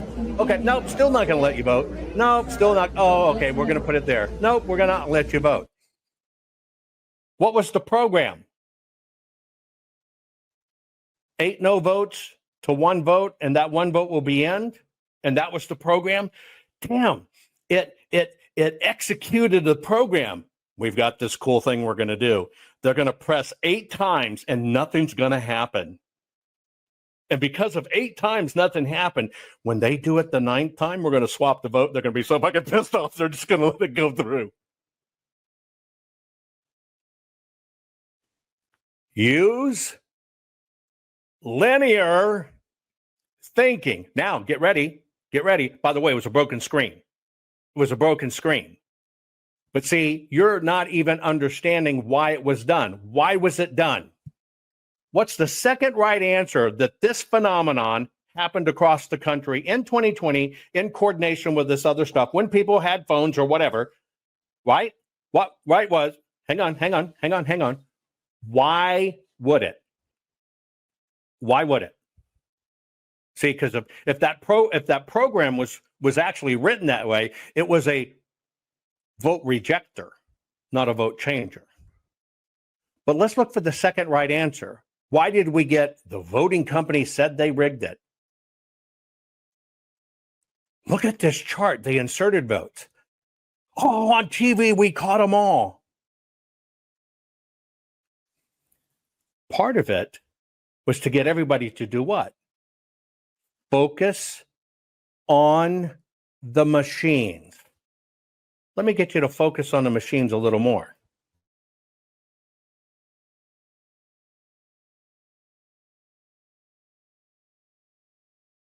Are to be decided, and that would push, and again, if you come at this from a Republican perspective, I did Joe Biden's math to get him up. Donald Trump's leading here. He's leading here.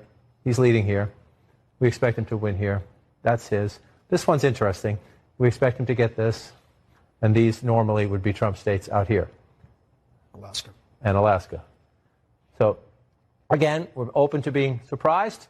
But if it plays out, oh my if it God, plays did you out catch in a traditional that? map, I got to replay it. Oh my God, he's using a touch screen. Did you see he had to touch the screen multiple times? It rigged even the news program.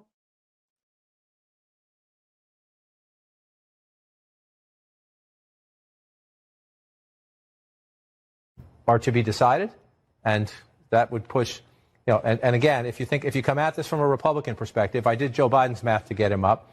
Donald Trump's leading here. He's leading here. He's leading here. We expect him to win here. That's his. This one's interesting. There. We expect him to get this. There. And these normally would be Trump states out here. Alaska. Didn't work there. Oh, that's again. Oh, let's rig it again. Nope. Open to being surprised. Nope. But if it plays out in a traditional map, that's where we're going to be. That's where we'll be as we go to the West Coast, somewhere in that ballpark. This is not an exact science, but somewhere in that ballpark, looking at Pennsylvania, Michigan, Wisconsin, and maybe Iowa, and the one more congressional district there. That's the way the map looks right now. That we're going to have that tense, and we'll see. Oh, but look, I'm going to show you the evil. It's horrible evil. See? It's 666 votes. See, it's evil. And I think it's important right now to point out that in most cases, historically, the American people didn't know who won the presidency that night. It has taken time to count votes. And that is something that I've seen historians reminding us of going back into election after election. And that's not going to change if and when the president says something different. I mean, Sure. It's just not. And let's remember, this is the sixth presidential race that I've covered. And the first two, 2000, 2004, we did not know who won that night. There you go. We did not know. Now, it has happened. Let's hope it's not 36 days. No, we but do. It could be. But it could be. We don't know. Be. There are lots of write-in and mail-in ballots that are being counted in several states. And just... Okay. I want you to answer honestly. Did you see the vote change on the screen?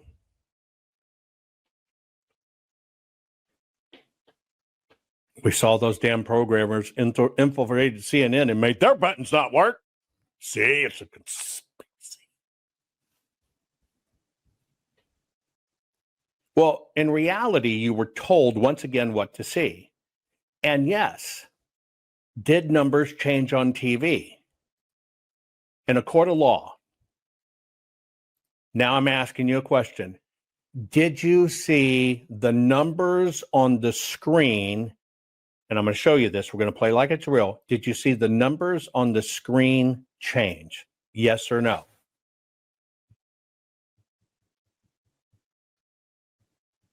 Put the answer in chat. Pay attention to what I'm asking. We're going to play like this is live video, right? We're going to play like it's right timestamp. We're going to play like you're watching it. Look at the two numbers. I asked you a question. Do you see the numbers changed on the screen?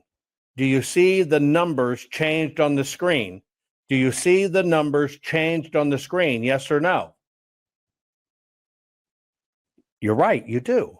Because what did I ask? Did you see the numbers change on the screen? The answer is yes. The answer is yes. You can see it right there. At one point, the president's up at the top, okay? And you look at his numbers, right? 1,690,589. And then somehow it goes to 1,670,631. Okay. Now here's the question. I'm going to show you some new evidence. I'm cross-examining you.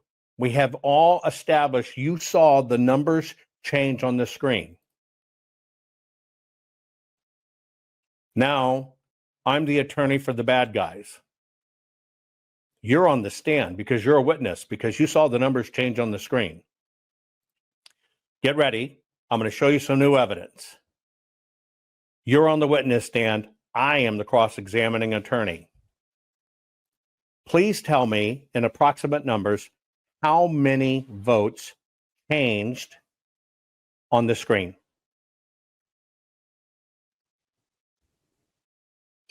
You put it in chat, even if you're going to do the math yourself. I'm cross-examining you as the witness. On this feed, I'm playing it back to you. I want you to tell me how many votes changed on the screen.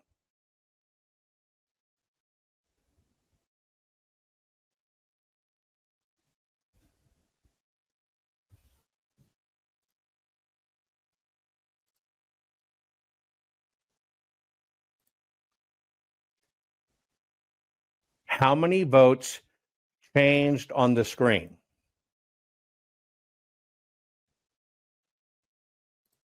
Look closely. How many votes changed on the screen?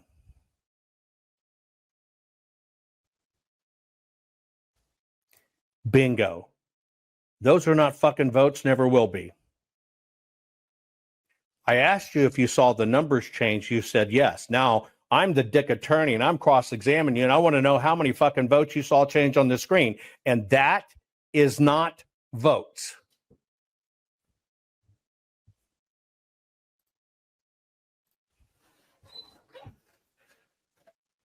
You didn't see any votes change. You saw a chyron at the television network and the numbers changed. Do you understand, for the television station to have real-time numbers, they would have to be connected to over 3,000 counties and 175,000 voting precincts? They'd have to get a direct real-time feed.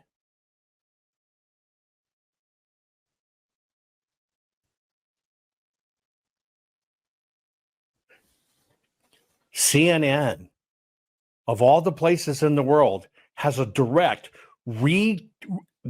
feed to all 3,300 counties, 175,000 precincts, and we watched them change the votes. No, you didn't. You heard somebody that was an influencer tell you they took votes away from Trump and they gave it to Biden.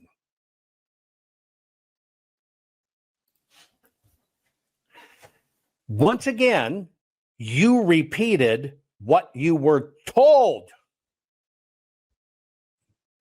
Shit, it might have even happened in Serbia. In every example I've shown you today, all you did was repeat what somebody told you.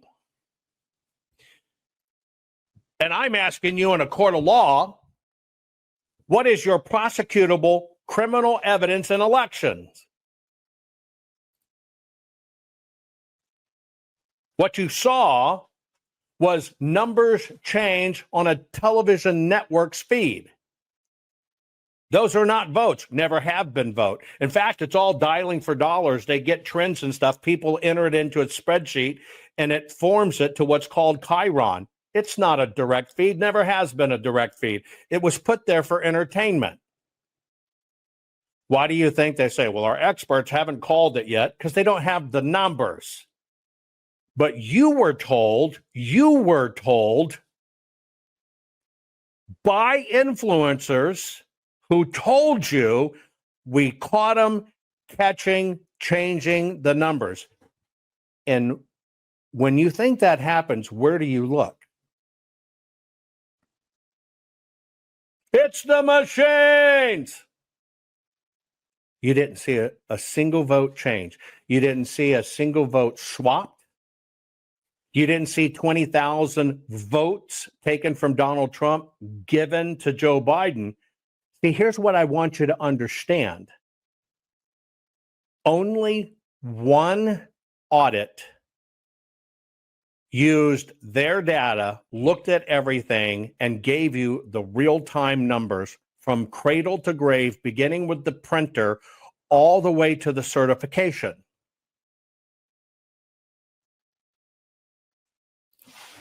Even if they changed votes, hypothetical, but even if they changed votes, right? It's all predictions. The screen stuff is all predictions. The screen stuff is all chyron. It's a predictive model. That's it. What does the word predictive mean? Let's look it up. Relating to or having the effect of predicting an event or a result. Now we're in court.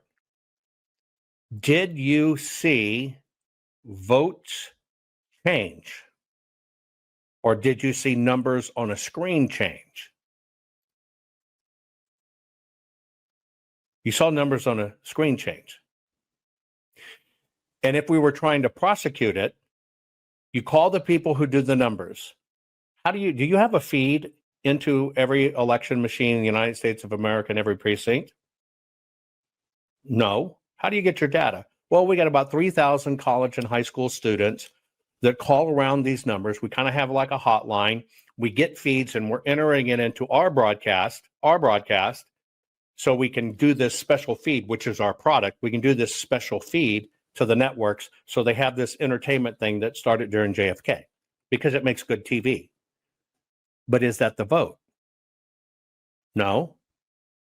We're just trying to give you an update of kind of where it is. Now, what did everybody run off with? All of these psychological stuff, everybody ran with. And everybody in these court cases, because we'd never dealt with this before, put it in their damn court cases. Because, see, even the attorneys thought they were trusting the experts. They must be an expert. Saw it on the internet, saw them on TV. What did they make you stay away from? Yeah. See, this is what you have to understand. You can say they changed the votes on election day. You can say that. Or you can say, here is every election day vote that went through all the machines. As an investigator, we should find the ballot, the pre-image, meaning as it went into the machine, the post-image of what the machine accepted, because there could be adjudications in between, and then what dropped to the EMS file, the election management system, what the county certified, what the state certified. But in Maricopa, here's what you have. We have a ballot. We have no image that verifies it even went into the machine. Somehow it disappeared. We have a post image of what they say the ballot should be. Actually was. We don't have a pre, we don't have a post, but the post matches the piece of paper they gave us. We have it in the election management file. The county certified it. The governor certified it. Then it went to the White House to certify. But if you go and do a forensic audit, you find out Every election day ballot was compromised by Sharpies. Every election day ballot was technically suspended because of the bleed-throughs.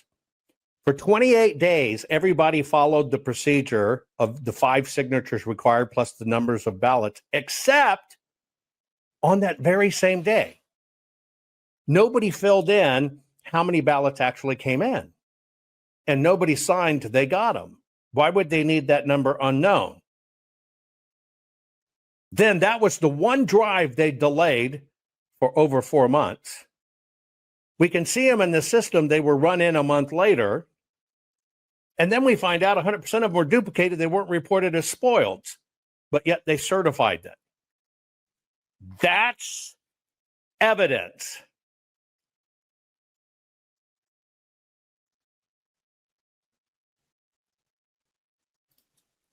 Period. And it's the only evidence they tried to shut down because it's the evidence that proves it's racketeering on a large scale. And I could tell you even more, but you only know this when you understand how to forensically audit. Now, folks, we've been doing this for 4 years and 4 months. I've got millions of dollars into it. What the system works on is to convince you nothing's there. So they'll give you this shit all day long. All day long. Because, see, they want to avoid it here. But the reality is, this work was monumental. And we have to preserve it. This is what they kept from the courts because it shows it's racketeering. This is what they got, quote unquote, influencers. It's a grab. We saw the numbers on the TV. It was the machines. Where'd they put their money? Trying to convince you it was machines.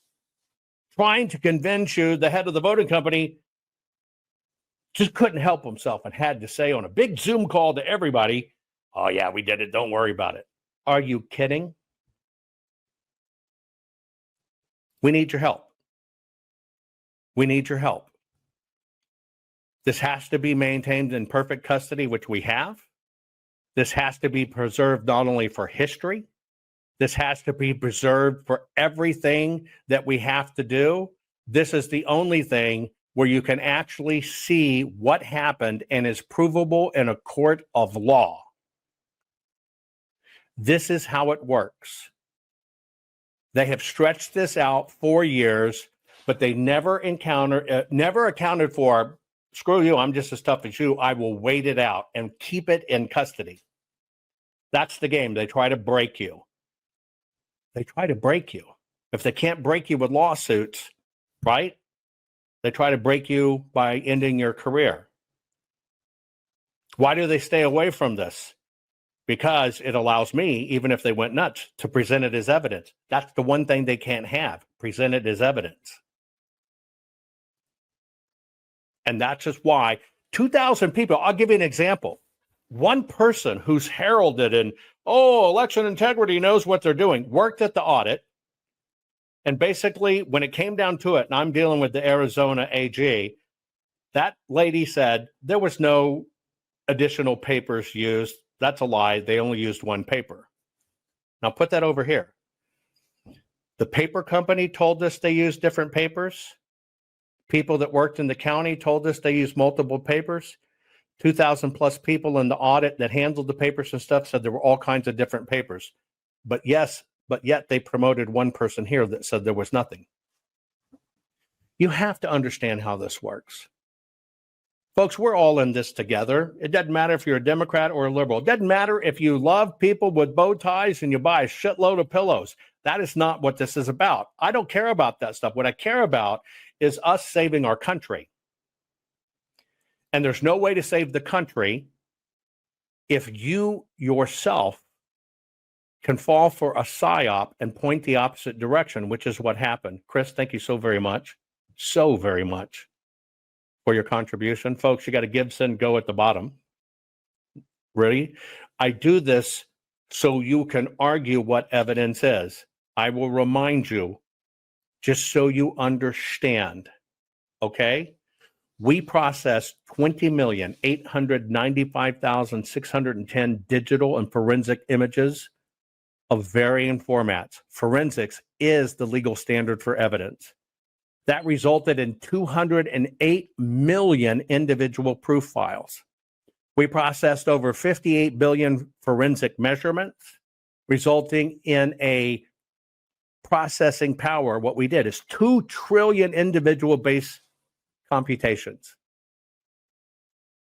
All of this can go away if we can't keep it up, perfect, and chain of custody. That's what they're trying to do, is to break this down. It's all psychological warfare. But when you go to the court and this stuff goes to court, you have to understand, okay? You must understand, based on what's called legal foundation and structure, everything to do with the machines is voluntary. But when it comes to the paper, it's the only thing that shows actually what happened. And in court, both civil and criminal, whoever makes the claim has the burden of proof. When it gets to the criminal part, it's prosecutors that have to prove beyond a reasonable doubt. Any case, you're required to bring the burden of proof. Here is the list of evidence, ready, in court that they want. They want forensics first. Period. Now, theories and opinions are inherently subjective. So the rule of evidence say it must be relevant, repeatable, and reliable. Only when that is done can it be applied to give any kind of judgment on. It's the difference between evidence and interpretation. Therefore, anything that's done must be testable, objective, repeatable, and reliable. And this is why I'm covering this for you. You have to understand how it works in court. We are going to face this in the midterms. It's coming again. They're going to lame duck President Trump, and then they're going to impeach him, and it's going to be a lot worse this time around. The system didn't give up. The whole system crapped in your cranium because they are terrified of the evidence we have. Share this program. I think I've got 2 more coming. I love you all. Do you have your copy yet of JovanHuttonPulitzer's bestseller Countdown to Chaos, The Silent Federalizing of Elections? November 3rd, 2020, something happened for the first time in history, and as a result, America became something many of us no longer recognize. But first, this book will make you mad, then sad, and then you are most likely to become pissed off.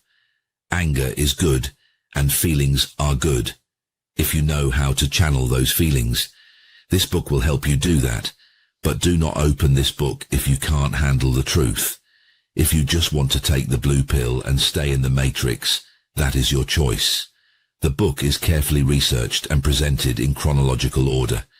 You will be taken on a journey back in time to see how the system and machine was devised, developed, manufactured, and deployed. Once you see it, your eyes will be forever open, and you will never be the same person again. You have been warned. Let's continue. On November 3rd, 2020, the world, your world, changed. The official counting of votes for our general election, specifically the votes being counted for president, was stopped at approximately 10:30 p.m. Red flags went up everywhere. Over the next few days, American voters sensed something was horribly wrong. The events of the month of November 2020 forever changed American history, American media, and social media, all, and were forever harmed, as was American voters' trust and confidence in our elections. As time passed, Joe Biden was sworn in, and America had descended into deep chaos. This book is a deep research dive into the who, what, when, where, why, and how of some critical questions such as, was this chaos intended or manufactured? What happened in the election when there was such a clear, bold movement for Donald J. Trump? How could someone like Joe Biden, who really did not campaign at all, and when he did there were only a handful of supporters present, ever win the election to become President of the United States of America? One side cried out, "The election was rigged," and the other side shouted out, "You're poor losers," or "There is no such thing as election fraud." Americans became split even further and deeper at a time when we were already split more than ever before in modern times. To determine if there could ever be nefarious activities within American elections, we need to find solid, factual answers to questions which can no longer remain unanswered. Is there even any way to know the outcome of an election before the results are called? In fact, this question needs to be both asked and answered, because if anyone or any country was going to materially change the outcome of an American election, they would have to have some form of reasonable advanced knowledge of how the election was going at any one time. Is there even the remote possibility that bad actors could peek into our elections as they were in process? For the moment, let's say there was a way to see the pre-data of our elections across the United States. Is there even a way for our voting systems and machines to be compromised? Could votes even be changed after they were cast? Could votes be inserted into our machines?